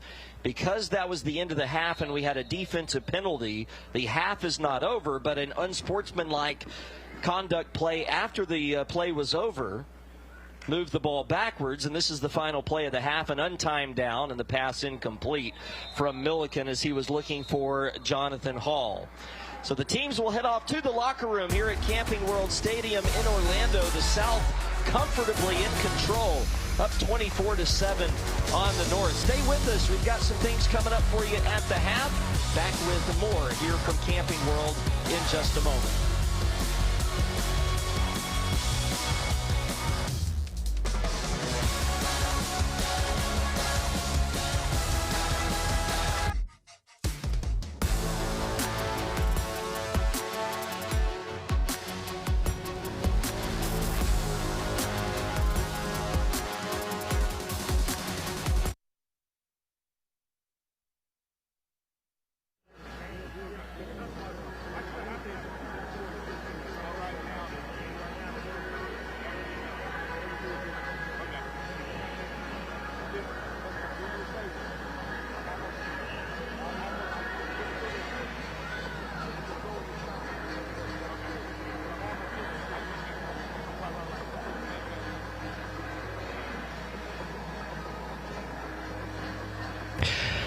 Halftime here in Orlando, the class of 2026 Blue-Gray All-American Bowl from Camping World Stadium.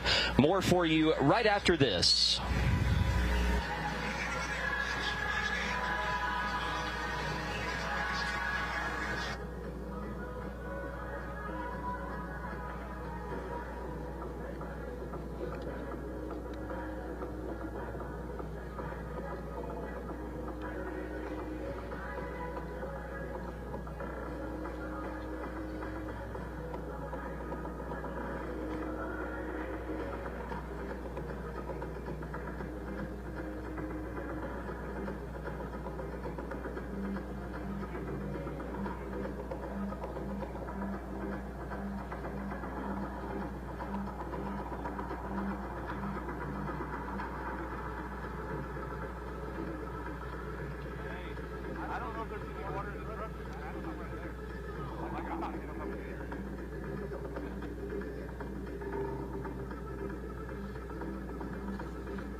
Halftime here in Orlando, the class of 2026 Blue-Gray All-American Bowl from Camping World Stadium. More for you right after this.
Thanks. Standing here with Tyler Pritchett and Trenton Pritchett.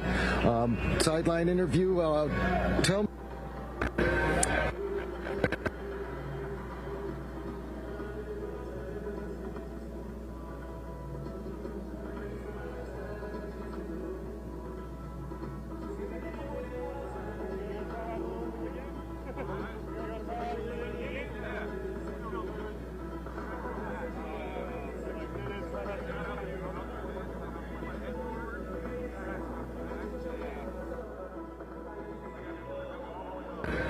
Thanks. standing here with Tyler Pritchett and Trenton Pritchett. Sideline interview. Tell me, Tyler, you played in this game in 2016. Great experience. You go on and play at UNC, University of North Carolina. Now your cousin's here playing in the game. It's definitely a blessing. It's an opportunity for Trenton to kind of put himself on the map. This is his own journey. I had mine. I'm thankful for the opportunity that was presented to me here at Blue Gray. I made a lot of lifelong friendships, and I'm excited to see what this chapter for Trenton holds. Coming back, coaching in the game, decent way to give back to the whole experience and this extended Blue Gray football family? Absolutely. I'm thankful for everybody at Blue Gray. I'm coaching now, and just the opportunity to come back and mentor and give the same knowledge and the same intensity and all those things that were given to me back in 2016, to give that back now here in 2025, 2026, it's a blessing. So I'm thankful. Brendan McCarthy with We Believe in Me Foundation was instrumental in making this all happen. Talked about the presence that she's played and role in your life. Miss McCarthy, she's like a second mother to me. I'm so thankful for her. I'm so thankful for just her being able to come into my life back in 2016, back when I was going through some difficult times here in life. She was always there. She was always supportive. So I'm thankful for We Believe in Me and to be a part of We Believe in Me and to extend that to Trenton and to be able to just to give back to everybody that's here. It's definitely a blessing. I'm thankful to you. I'm thankful to Miss McCarthy and everybody involved with Blue Gray. So here you are, Trenton. NFL Stadium, ESPN, bright lights, big city. You excited about the opportunity? Yes, sir. It's just a real feeling getting to play out here. You know, coming from high school, I've never seen a stadium this big, or I've never been inside of a stadium this big, play football, so it's going to be fun. Older cousin showed you the path, and now you're navigating it yourself.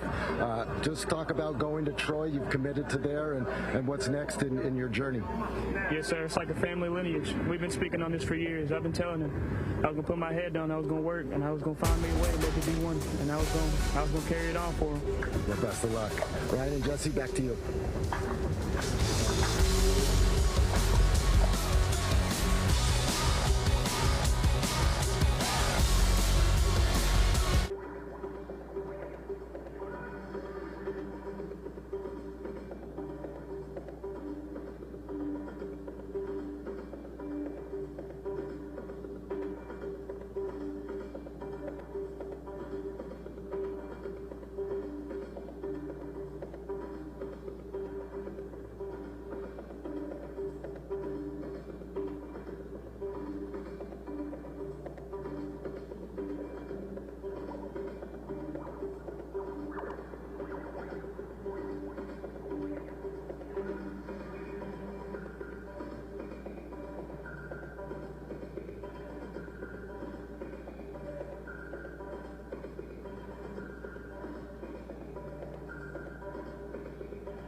first half highlights here in Orlando. The South leading the North 24-7. Jesse, the North dominated the time of possession, but it's the South with the big first half lead. Yeah, big run right there by Goulet. He's been one of those guys in the first half that has been phenomenal, catching the ball out of the backfield, running behind his pads. And you see Goulet, his fingerprints are all over this first half performance from Team South. Jeremiah Goulet, a 5-yard touchdown run, couple of other really nice runs and catches. And right here you see a big throw and a catch to Gage Underwood. That one was from Ben Milliken. Both quarterbacks for the South played well in the first half, and then Burkhart got into the act with that touchdown to Josiah Davis. Yeah, he did. A good post route, undercut the safety, throw right over the top of him for a touchdown.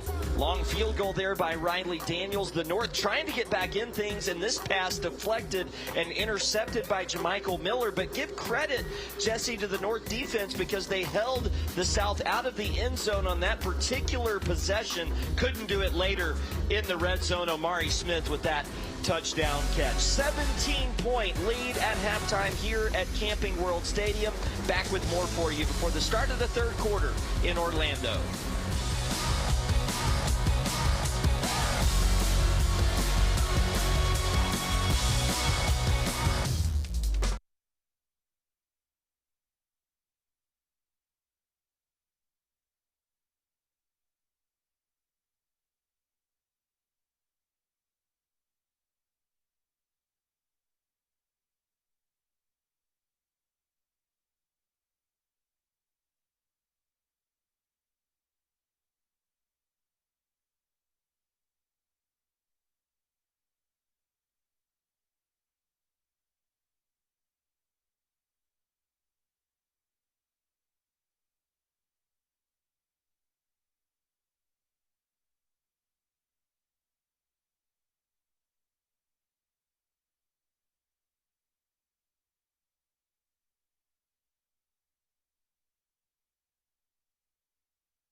The South dominated the first half, up 24-7 as we inch closer to the start of the third quarter. And Jesse, oftentimes in these All-American Bowls, it's the offense that gets the spotlight. But that first half, we saw a lot of really good defense on both sides. You know, absolutely. And they always say defense wins championships. So you look at some of these defensive plays right here, and you see, you know, Burkhart, who's been a really good job. But it is Frazier who has put his name on this game defensively. He has been in that backfield all day long.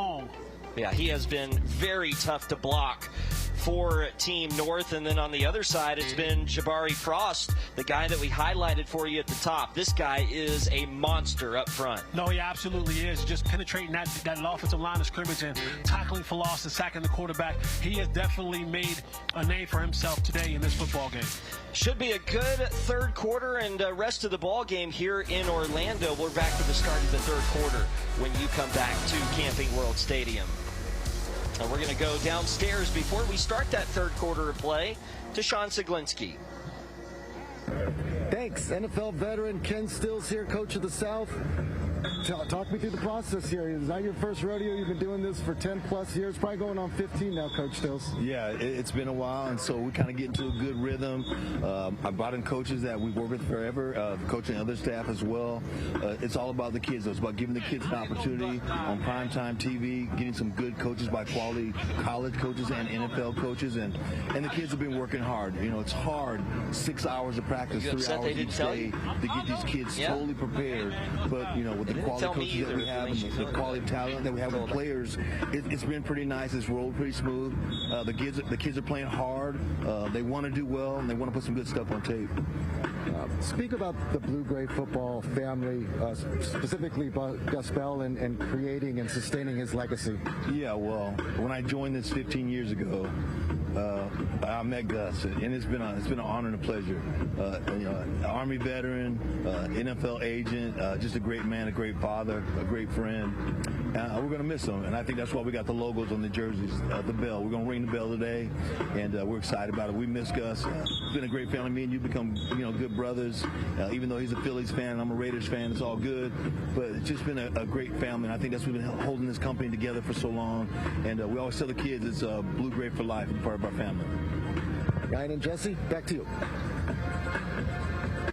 Ken Stills, longtime affiliate of the blue-gray football family, and been coaching in this game for a good number of years. IMG Academy, of course, an NFL veteran with the Packers and Vikings. His son Kenny played at Oklahoma, then in the National Football League as well. So his family and Ken himself been around the game a long time, and it's always great getting to catch up with Coach Stills at these blue-gray All-American Bowls, and coaching in his final blue-gray All-American Bowl here today, at least as the head coach.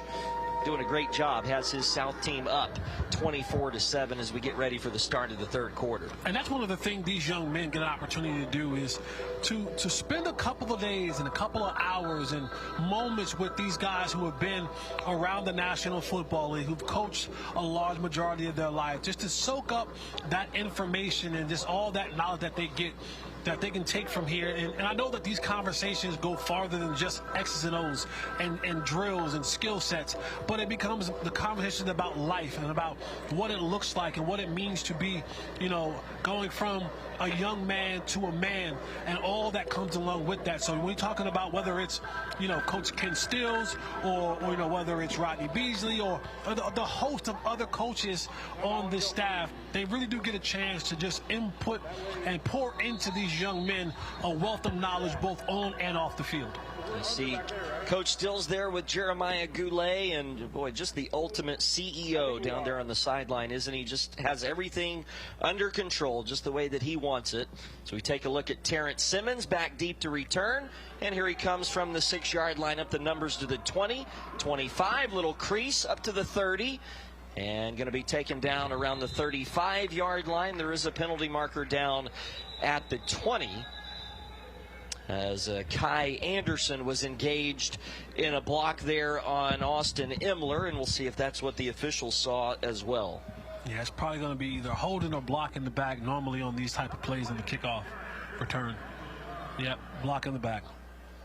So that will negate much of the return there from Terrence Simmons, who played high school football right here in Florida at Southwest Florida Christian. And so the South will be backed up at their own 10-yard line. Ben Milliken back to work on offense at the quarterback position from Sarasota Christian. He had a touchdown pass to Gage Underwood in the first half. 6'2", 190 pounds in the pistol on first down turns and hands off. And good blocking there at the point of attack. Jeremiah Goulet gets outside the numbers up to about the 15-yard line for a gain of 5 on the drive's first play. And Jeremiah Goulet, he's had a pretty good amount of success on this right side of the line of scrimmage. That offensive line, those receivers are blocking, and just giving him these running lanes to be able to figure out how he wants to do it, put his foot in the ground, and get upfield for a 4-yard gain. And if you're watching the replay of this broadcast, I want you to take it back once again, and watch the running back, Alexander Hicks. Jesse, he got the block that sealed that edge and gave Goulet the running room he needed to pick up those 4 yards. Goulet gets it again here, and he'll pick up 2 to the 16. Here comes 3rd down and 4. And this is just me being picky, but when you watch this handoff, and he's done this a couple times, watch Goulet. Normally they want that hand that you're getting the handoff on, you want that hand up so that the quarterback has a nice pocket to put into, not that elbow down where it can bounce off of that and potentially cause a fumble. Just a little bit of a, nitpicking thing that I've witnessed already with Goulet about getting the right hand up to receive the handoff. 3rd down and 5. Play action this time. Milliken checks it down, pass is caught. Nice move to get around the defender, and then the tackle is made right at the line to gain at the 20-yard line. Tackle was made by Williams Jr., and that is going to be enough for a 1st down. Milliken spinning out and finding an open receiver down there, able to get the 1st down. Yeah, and Team South may have gotten away with a little bit of a pass interference. What do I mean? The other receiver on the outside was blocking as the ball was in the air. So before he caught the ball, he was blocking. But, hey, that's neither here nor there. Jesse, you're being picky. But 1st down for Team South. Amari Smith made the catch and then the run to pick up the 1st down. And now Milliken has the pocket collapse on him, and he is going to just try and get as many positive yards as he can. Actually reaches the ball out and gains a couple up to the 22-yard line. Yeah, coming out of the half, Team South just trying to find that rhythm again. Like we told you earlier in the game, there are substitutions every drive. So you get new offensive linemen, you get new receivers, you get new running backs, you get a new quarterback. And so there is a constant change out of personnel. So guys are trying to find their rhythm again, coming out of a long halftime break and now trying to get back out here and play offense.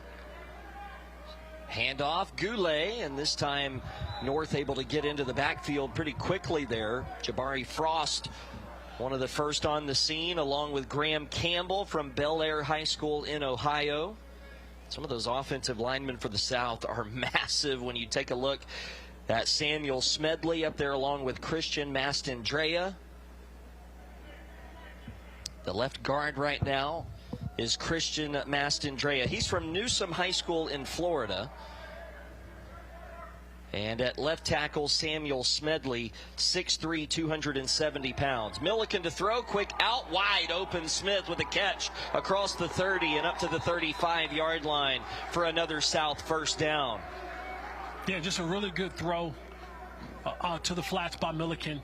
See that guy's opening the flats, and this is what you want for your quarterback. Get the ball out of his hands to the playmakers. Let the playmakers make plays. Let them run after the catch. Let them be able to showcase their talent and ability, and that's what Milliken did right there on that drive. And that's one of the things that's been successful for the Team South is being able to get the ball to the playmakers, whether it's inside or outside, whether it's running it with Goulet or throwing the ball down the field to Underwood. It has been a mixture of guys making plays for Team South. 1st down at the 35.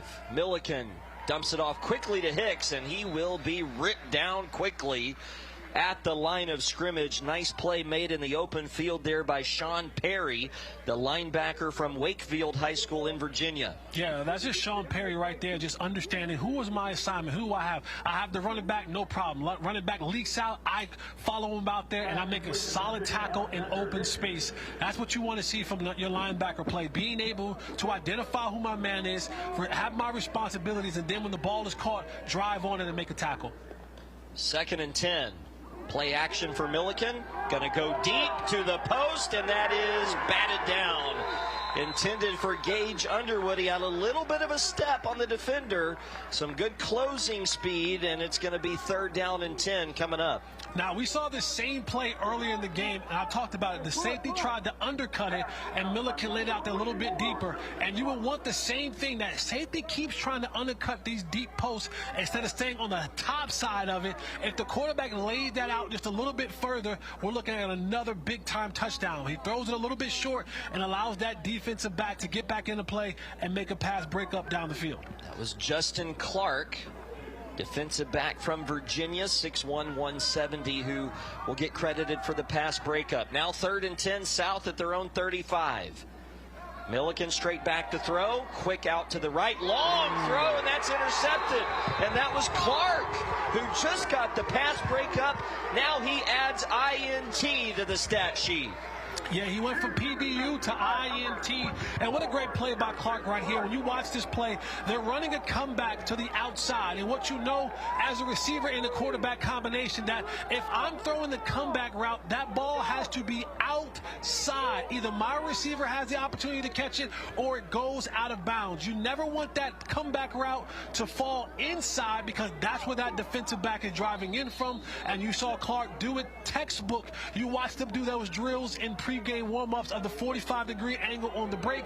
He stepped right in there, ball thrown inside, and Clark did what he was supposed to do and intercepted it. Now the North has the ball back midfield. And they've got to cash in to get back into this game. A handoff on first down and met in the hole quickly by Washington is Bryson Green, who's going to regret having taken that handoff thanks to Romeo Washington, the linebacker from Alabama. Yeah, I like that play right there. That is talking about heat-seeking missile. Understand where the ball is going. No one is blocking me, and I just get shot out of a rocket like Washington did, coming downhill, making a tackle for loss. Big play by Team South after the turnover. Big hit by Washington. A loss of 3 between Washington, Zadro, and Frazier. Those 3 guys have really showed up pretty angry here in Orlando today at Camping World Stadium. Burkhart getting settled into the gun. He's got the snap back. The lefty goes to work and is going to be dragged down from behind. The tackle made by Kai Anderson, who has also had a great game. This South defense has been just suffocating here today in Orlando. No, absolutely. These guys have been playing really, really well. And you see Anderson right there, again, shedding the block. Look at him get the big fella up off of him and saying, big fella, you can't get your hands on me. Sheds the block, gets around, and sacks Burkhart before he can take off and get yardage down the field. Great play by Anderson. Like you said before, RC, this South defense is playing some enthusiastic, physical brand of football, and you love to see it. And they are going to tee off here on 3rd down and long. Burkhart in the gun, 2 receivers to his left. Low snap. Burkhart steps up, is hit, able to stay on his feet, and now going to be taken down around the line of scrimmage. And in there to make the hit was Camden Zadro along with Anthony Cassius.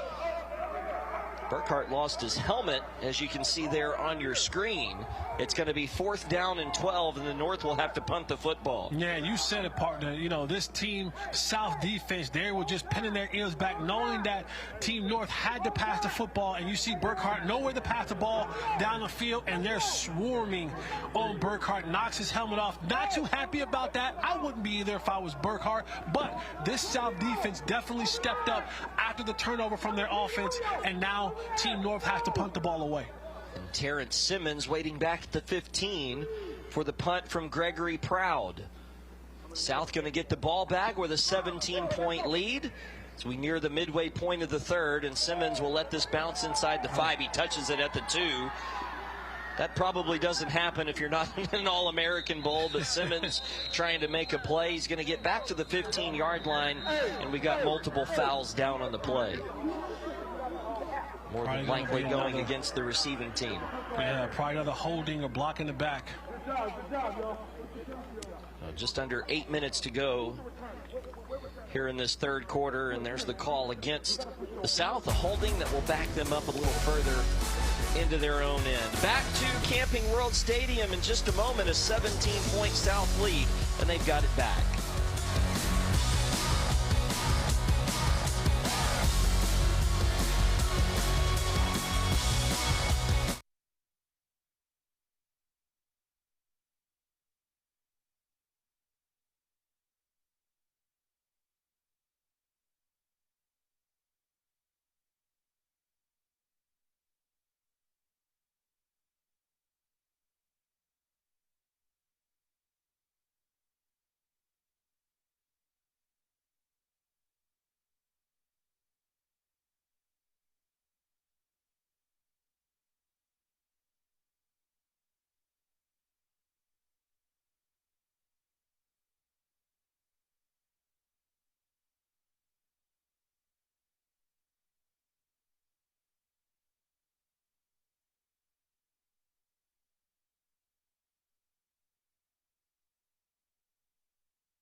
Good crowd out at Camping World Stadium today. Got a chance to meet with several of the families last night at the jersey presentation ceremony.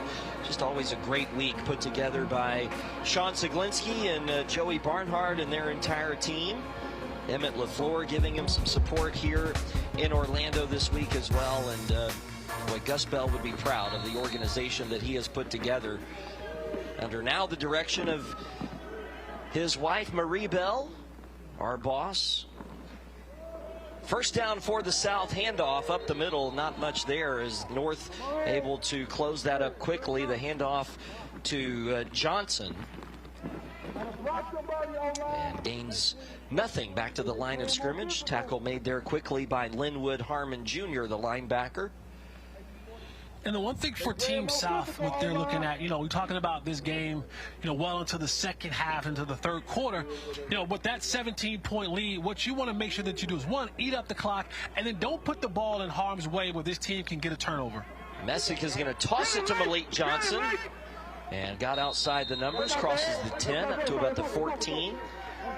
Gain of 6 will bring up 3rd down and 4 here. Tackle was made by the North's Justin Clark, who had the interception on the previous drive. As you see Malik Johnson have to go off with an apparent lower body injury there. We'll take a look at him on the sideline. Justin Clark starting to really cook defensively for the North. Defensive back out of Fauquier High School in Virginia. And Jesse, I'm reading a biography right now of George Washington, so I can tell you that Fauquier was a governor of Virginia back in the 1700s. Okay. Otherwise, I'd have no clue who that was or what that meant. 3rd down and 4. Man, wide open down the field, caught at the 40-yard line. It's Jamari Arnold running free. They're not going to catch him. Jamari Arnold, touchdown. 86 yards. From Messick to Jamari Arnold. And another big play, a big throw by Messick. You see, there was some confusion between the two defensive backs on this line right here. They both jumped to the short route, and that left Arnold all by himself. Number 84, looking like a young Randy Moss out there, catching that go ball and running it in for a touchdown. And again, the South doesn't have the ball for very long, but when they do have the ball, they've made some really explosive plays that has gotten them another touchdown over the top. A good throw from Messick to Arnold.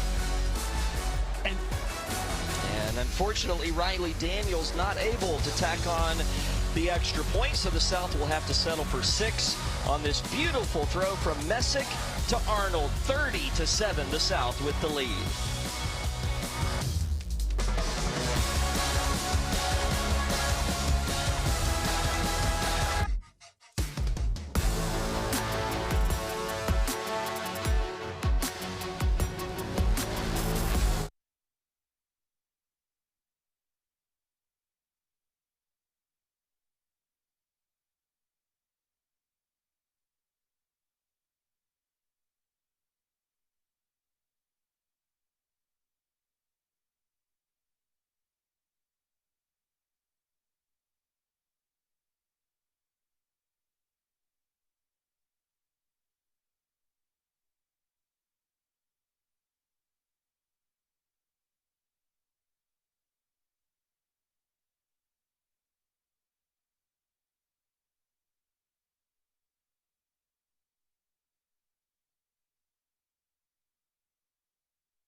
Well, some blown coverage on the back end from Team North, and Sabby Messick, the quarterback from Toho, Florida, able to take advantage. Long throw to Jamari Arnold, and then Jesse, he had the speed to do the rest. No, he absolutely did. He got behind that defense, and that was like a layup, and all he had to do now was just hit his head on the goalpost. Here's the kickoff to the goal line and the return. This is a good return from the North. Good blocking. Got a crease across the 30 with the kicker to beat to the 45. Don't get caught by the kicker. And he did. Oh. He got brought down inside the 30, but a great return there by Deshaun Singleton to set up the North with good field position. Nah, what a great return by Deshaun Singleton. And you see him using the speed, setting those blocks up, and then getting to the outside and turning on the Jets. And what you can do, young fella, Singleton Jr., you cannot, by all means, never, ever, ever let the kicker catch you. Somewhere there is Pat McAfee who's looking at the kicker and saying, that's it, brother, for the brand, running down a wide receiver kickoff returner and saving a touchdown. I will say it was a great angle taken by Daniels on the tackle, and a good wrap-up. There might be some linebacker that kid could play. North trying to cash it in now, and then nearly an interception. That one went off of the hands of Cassius, incomplete. And, you know, you talk about the plays that go hand in hand, right? Because this should have been an interception, right? The ball was thrown right to the linebacker, and he just dropped it. But had the kicker not fought to go and get that tackle to save of Singleton Jr. from scoring a touchdown, they would have had a turnover right here if the DB would have caught that pass that was directly thrown to him for an interception. It's those little plays, man, that people don't talk about. 2nd and 10. Page. They run that misdirection play again, and the South has seen that enough. Guess who? Frazier. Wow. Again, another play where Frazier is in the backfield. He's seen that little jet sweep underneath reverse, and he again is penetrating that line of scrimmage and getting to the backfield and just creating and wreaking havoc in the backfield for Team South. And for the North, maybe to the well one too many times. Yeah. Frazier knew that was coming and made a great play. Tackle for a loss of 4. It's 3rd and 14 now. This has been the story this afternoon for the North. They haven't been able to cash in the good plays they have made, like the kickoff return and an interception earlier in the first half. Page back to throw across the middle, dumps it down short, and a good run after the catch to pick up the first down to the 16-yard line. Excellent by Josiah Davis there on a little drag pattern. Yeah, good play, good pass, good catch, good run after the catch to get the first down, and now Team North find themselves in the red zone. Can you capitalize? Good football teams, good football players, when they get into the red zone, they understand now, one, the field is condensed. Guys don't have to back up as far because the end zone is there. So now you have to be able to hit things kind of at a much faster pace and much on-time pace if you want to have success. They're at the 16-yard line of the South. Page with the snap, turns, hands it to Bird Brazil, and good pushing up front by the North offensive line. They get Bird Brazil a gain of 5 down to the 11-yard line. Yeah, another good strong run by Bird Brazil. Again, told you guys earlier, 5'8", 218 pounds. He's low center of gravity, big, thick lower legs, man, and he just gets behind his offensive lineman, lower those pads, and just drive those legs. So what was probably going to be a 1 or 2 yard gain because of his low center of gravity and that leg drive turned into a 5-yard gain. And Kamyron Pritchett, who was playing offensive line earlier, playing some D-line here, made a nice play. 2nd down and 6. Page to throw across the middle into a lot of traffic, and that is incomplete, and it was Cassius that broke it up. It'll be 3rd down. Yeah, another, dangerous throw, because here's the thing. When you're talking about running those slants across the middle, you don't want that ball to be tipped because there's a lot of guys in that area. So those slant passes that's coming across the middle, you want to kind of get those down around the chest, stomach area, because up too high, if he can't bring it in and that ball is tipped, and now because the field is condensed, it's very easy for that defense to come up with an interception.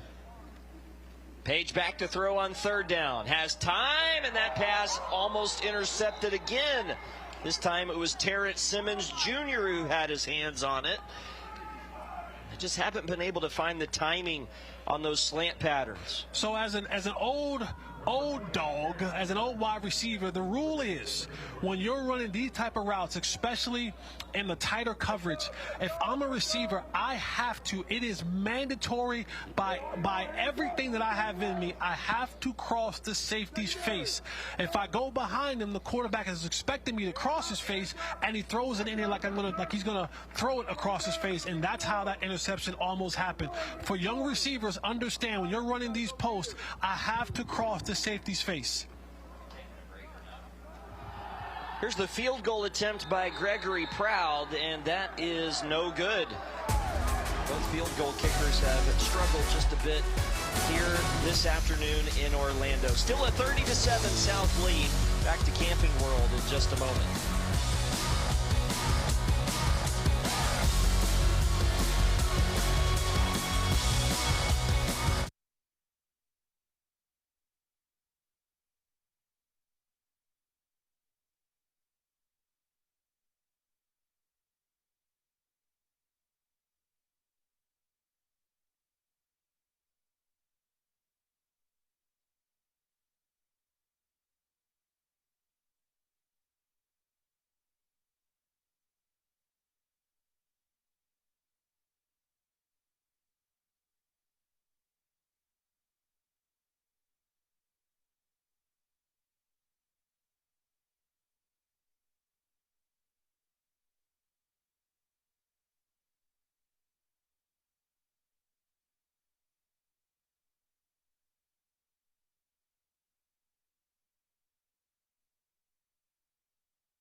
(30-7) South with the lead here in Orlando. And I want to go back to the incompletion that the North had just before the break, Jesse. We were talking last night about what's the most important aspect from a receiver perspective.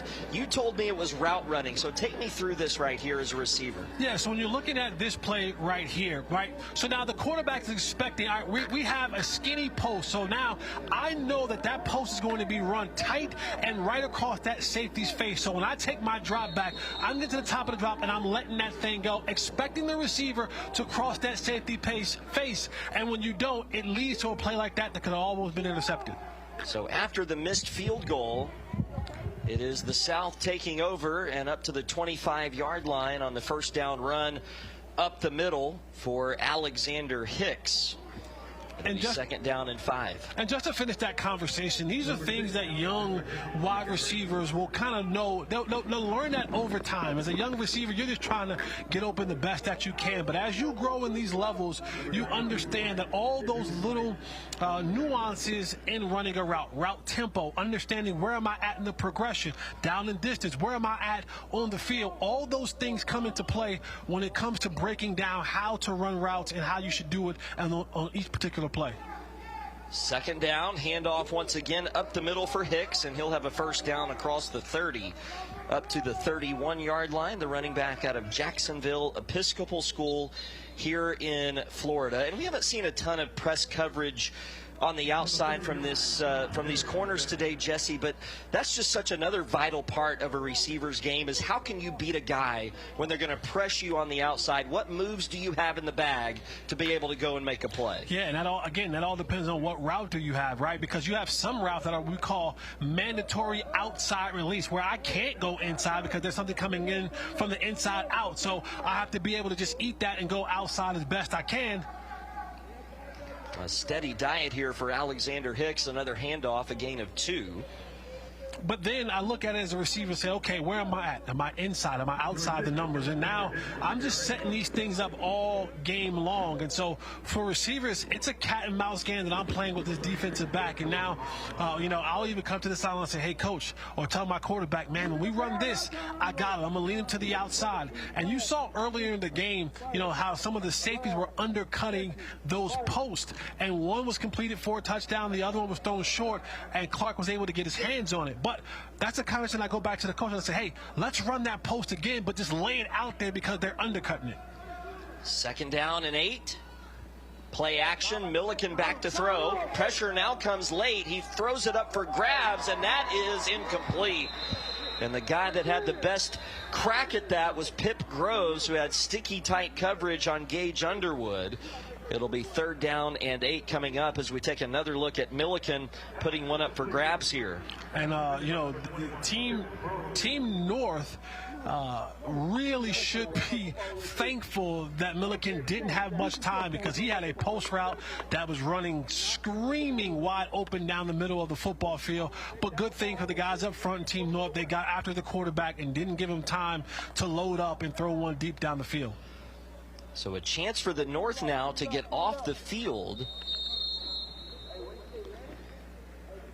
Or we just had a penalty, it looks like, against the North. Penalty that will move the ball for the South up to the 43-yard line.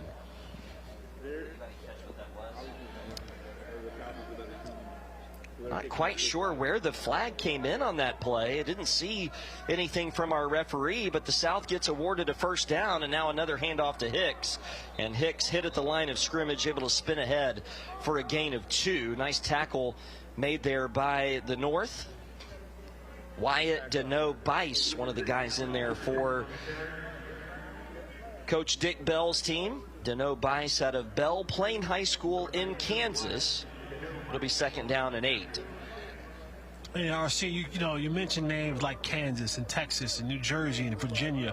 You got Tennessee and Missouri. I mean, you're talking about a level of football all over the country has converged here to Orlando, Florida. Milliken going deep to the post again, and that pass is caught, and shedding a tackle is Jonathan Hall. Touchdown.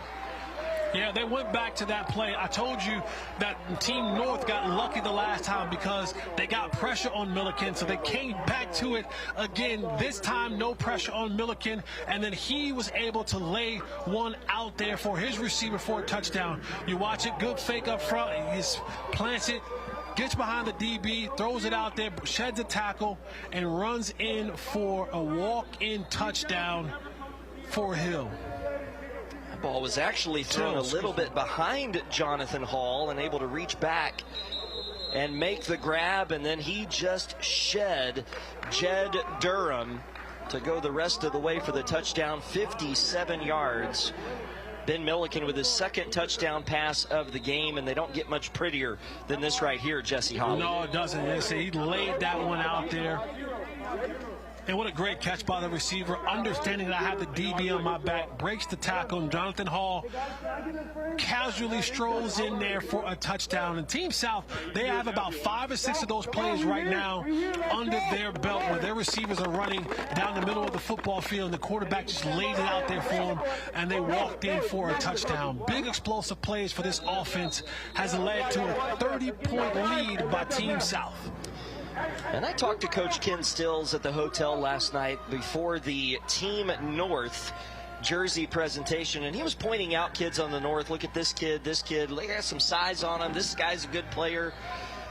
Ken Stills is a nice guy, but they are drubbing them today, 37-7. So no matter who he thought the North had, this has been all South here today in Orlando. Yeah, you got a good combination of what we call Jimmys and Joes and X's and O's, right? In order for those X's and O's to work out, you need some pretty good Jimmys and Joes. And Coach Stills has got a few Jimmys and Joes on his squad, which is allowing those X's and O's to look really good on the field today. There's the kick by Daniels, and into the end zone for another touchback. Well, this is not only the home of the Pro Bowl in the National Football League. They also play the Pop-Tarts Bowl and the Citrus Bowl here at Camping World Stadium. And so, Jesse, I have to ask you, with the revealing of the college football playoff bracket yesterday, what was your thought on what the committee decided to give us this year? Oh, we don't have enough time. We don't have enough time, RC. You know, the playoff football committee is I want to be careful of what I say, but let's just say it is a fundamental work in progress of what the college football committee is. And, you know, no one will ever be happy because someone will always be left off, but there needs to be a much clearer delineation of what considers a team to be a college football playoff team. Mason Burkhart with a quick pass, caught by Kevin Till, short gain up to about the 22-yard line. And of course, the news came out yesterday shortly after Notre Dame found out that they would be left out of the 12-team field, that the Fighting Irish will bypass the opportunity to play in a bowl game. Two group of 5 schools making the 12-team field for the first time in the history of the playoff. So lots of intrigue. Chris Fowler said yesterday on the selection show that people will be talking about this particular choice by the committee for years to come. I'm not sure that that's hyperbole. Just a lot to dissect in the decisions that were made yesterday. There's a snap to Burkhart, little pump to the flat, now going to go deep, has a man behind the coverage, but it's incomplete. They were looking to get it to Dashad Singleton, and it's broken up on the back end by Jadarius Burney. And, you know, RC, on that playoff committee conversation, and, you know, Notre Dame being one of the big schools that has declined their chances at going to a bowl, I don't like it. And it's not just Notre Dame. It's the other schools, too. And we'll talk about this on the other side of the break about what I think about it. I can't wait. We're going to the fourth quarter here in Orlando. The South up big. 37-7 here at Camping World. It's been all 3 phases for the South as they lead by 30.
fourth quarter starting here in Orlando. It was 24-7 at halftime. The South added 2 long touchdown passes in the third quarter, an 86-yard strike from Sabby Messick to Jamari Arnold, and then a 57-yard score from Ben Milliken to Jonathan Hall. It's been the big plays that have really propelled South today to this big 37-7 lead. And as we start the fourth quarter, 3rd and 8 for the North in the blue jerseys, with Mason Burkhart in the shotgun, 2 running backs, and back to throw on 3rd down, pressured, fires it out right. That pass is caught for a first down.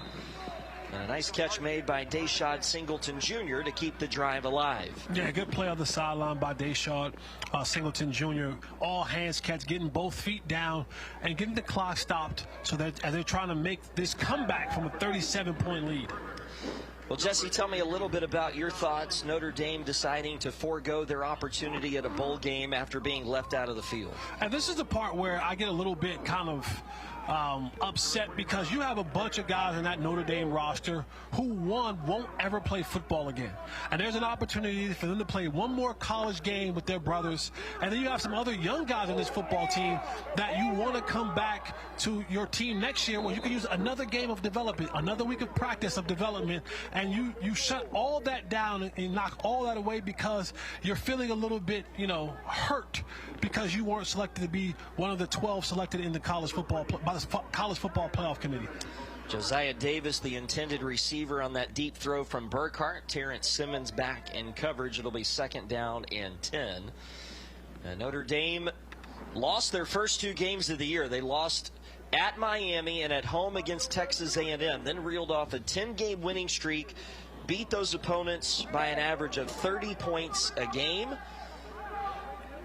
And, I think the thing that was most upsetting, not to put thoughts or words into Marcus Freeman's mouth here, but just the fact that they had been ranked ahead of Miami for 5 weeks. Yep. And then on the final ranking, the Hurricanes jump them. There's a handoff, and there is nothing there. The South is in the backfield in a hurry. It was Zadro again, this time along with Jamichael Miller, who had the interception earlier.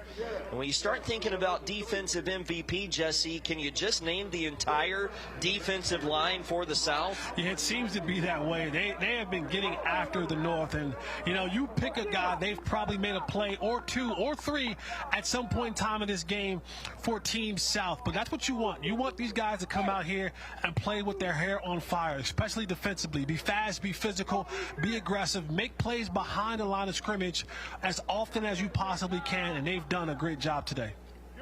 It's 3rd down and long, and the North has struggled in 3rd and long today. 4-man front for the South. Here they come. Burkhart back to throw, steps up, goes deep, single coverage incomplete. Looking again for Josiah Davis, and he's looking around for a flag, and he got one, Jesse. He got one, yeah. Yeah, the DB wasn't looking back. A lot of hand fighting there, but they want the DBs to be able to look back and try to at least find the football, and that wasn't happening on that particular play. So this will presumably be pass interference against the defense, and it is, and that is a big bailout call for Team North, because they get an automatic first down on what was 3rd down and 14. And the drive will continue here as the North continues to try to fight back from a 30-point deficit. Probably not going to happen at this point, but still trying to continue to fight. The only touchdown for the North was a pass from Burkhart to Josiah Davis early in the second quarter that made it 14-7, and since then it's been 23 unanswered for the South.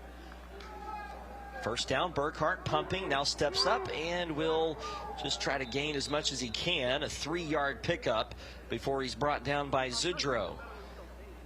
Yeah, and the one thing for Team North, if you're going to attempt, and I don't know if you have enough time left in the day to come back in this game, you need big chunk plays. You need big plays down the field. You need 25-plus yard explosive plays. So the dinking dunk is not going to get you back in this football game. You got to go ahead and take shots down the football field and try to get some 1 or 2 play type scores.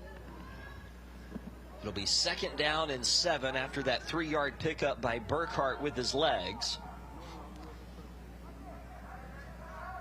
In the shotgun with 2 running backs. Going to fake the handoff. He's been effective at this today. Made a lot of correct reads. Going to cross the 50, get to the south 49-yard line, and set up 3rd down and 3. And the tackle made by Kamyron Pritchett, defensive lineman from Morgan Academy in Alabama. Again, trying to get back into this game, running the football is kind of a, it's a race against time. And so for every second that you got to get back in the huddle and try to run the football, you're running the RPOs, you need to put the ball in the air. I know the rain has come down, begin to come down a little bit on the field. You need to be able to put the ball in the air and try to get some chunk plays. North trying to keep this drive going at the south 49-yard line, 3rd down and 3. And before the snap, timeout is going to be called by the South. They saw something they didn't like. We've also got a flag, evidently. Oh, no flag. Timeout called by the South. We'll step aside as well. 9:34 to go here in the ball game, and the South leading the North 37-7.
Back in Orlando, not 67, 37-7, the lead for the South. He's Jesse, I'm Ryan. Hey, listen, sometimes you just got to break out the 6-7 guys. You got to. For no other reason than just it's a hot commodity right now. Burkhardt able to escape some pressure. 3rd down and 3, and he breaks free and has a 1st down. Down the sideline, still going to the 10. Burkhardt diving to the pylon. Touchdown. Mason Burkhardt. 49 yards for the quarterback from Enterprise, Alabama, showing off the athleticism and the dive to the pylon at the end. Yeah, when you look at Burkhardt right here, he's trying to find something down the field to the left. Pocket breaks down. He decides, I'm just going to be an athlete. I'll go do it myself. And he sheds a couple tackles, and then he turns on the Jets down the sideline, and he dove. Ooh, if there was replay, there might have been, this might have been called back. Old Burkhardt might have stepped out of bounds around the 4-yard line, but there is not replay in high school football, and the officials called it a touchdown. So, touchdown for Burkhardt. And so the extra point try as we take one more look from a different angle out of the end zone. Burkhardt looking like an all-state running back on that play. Right there. At the 4-yard line. Steps out of bounds, but makes a good dive. We just won't run that angle. Yeah, take the other angle and just crop it a bit. Yeah, we'll just tell you that it was a touchdown. And we had an injury on the play for Team North. Spencer Humphrey, who's wearing 67 today. 67, as the young kids would say. And he is headed back to the sideline under his own power, so that's good news. And Gregory Proud getting ready for the extra point out of the hold of Brock Page. Just over 9 minutes to go here in Orlando, 37-13. The North just scored its first touchdown since early in the second quarter. And the point after try is up and good from Gregory Proud. 23-point lead for the South here in Orlando as we wind this thing down from Camping World Stadium.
(37-14), the South has the big lead. Take a look at Mason Burkhart, the quarterback from Enterprise, Alabama.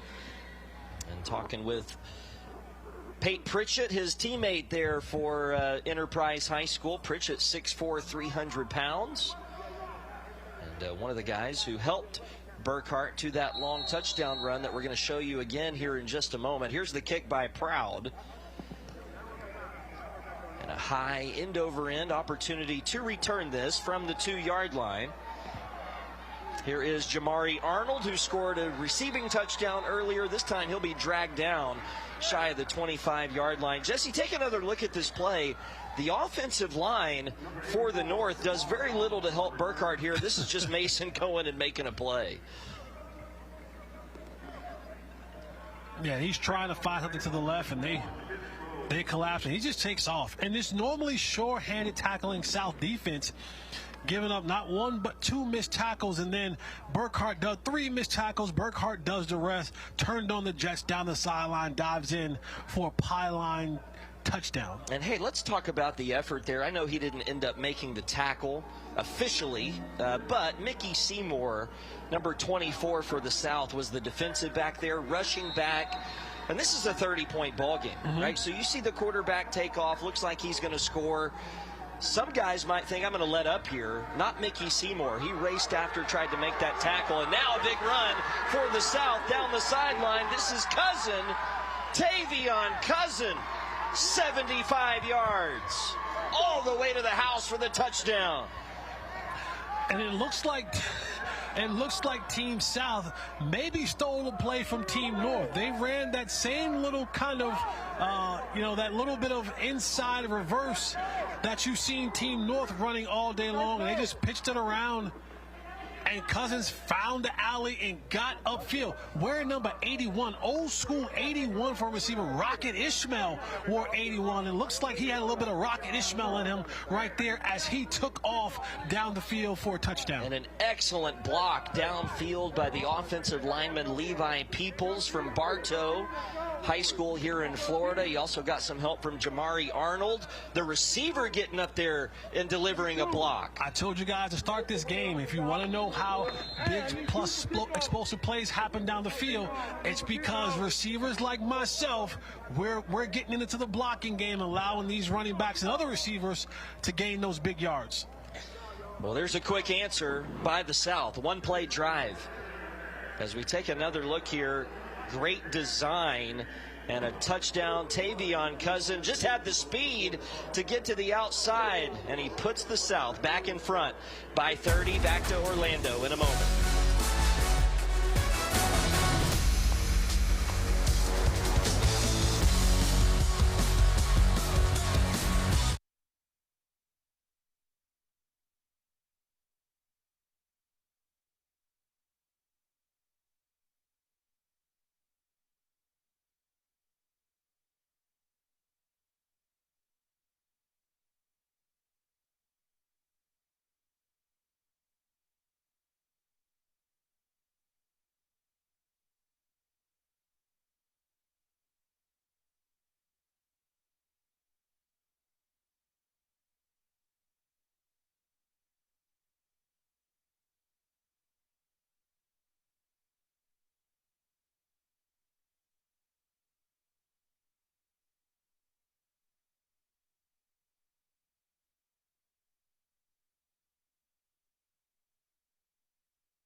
Back here in Orlando at Camping World Stadium, 30-point South lead.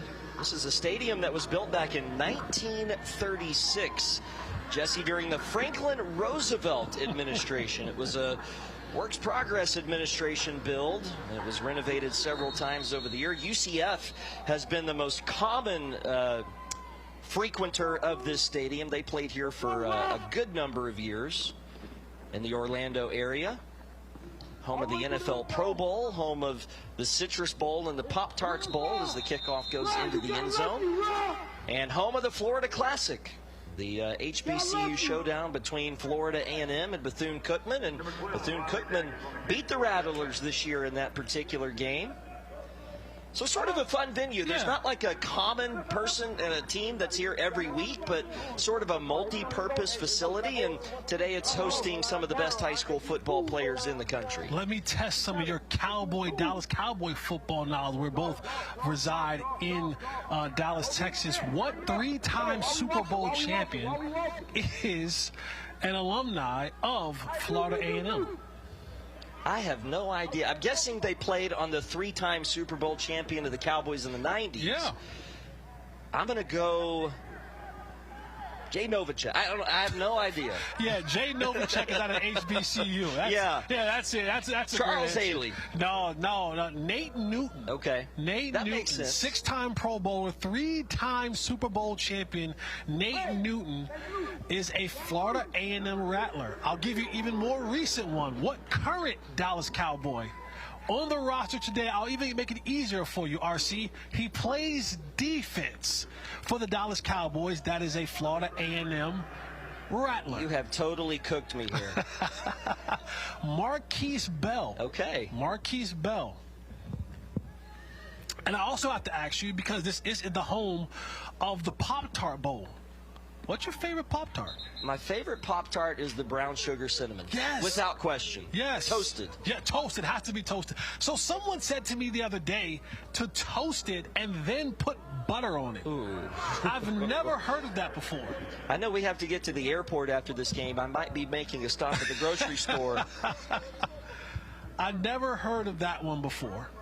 Camping World Stadium. Had a couple of soccer franchises that called this place home. They also played a World Cup in this stadium. Some matches in the 1994 FIFA World Cup, which is coming back to North America next year, of course.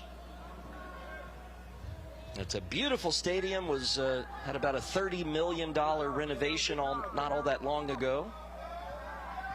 And we saw a plaque on our way into the television booth here before the game of all the play-by-play and color commentators who have broadcast from here. And you've got names from biggest names in the industry have come here to broadcast either the Citrus Bowl or the Pop-Tarts Bowl over the years. No, and it's a really, really nice venue from where we sit. It's a really good viewership from here, and just as we were walking in, it's kind of like, not too far from downtown Orlando.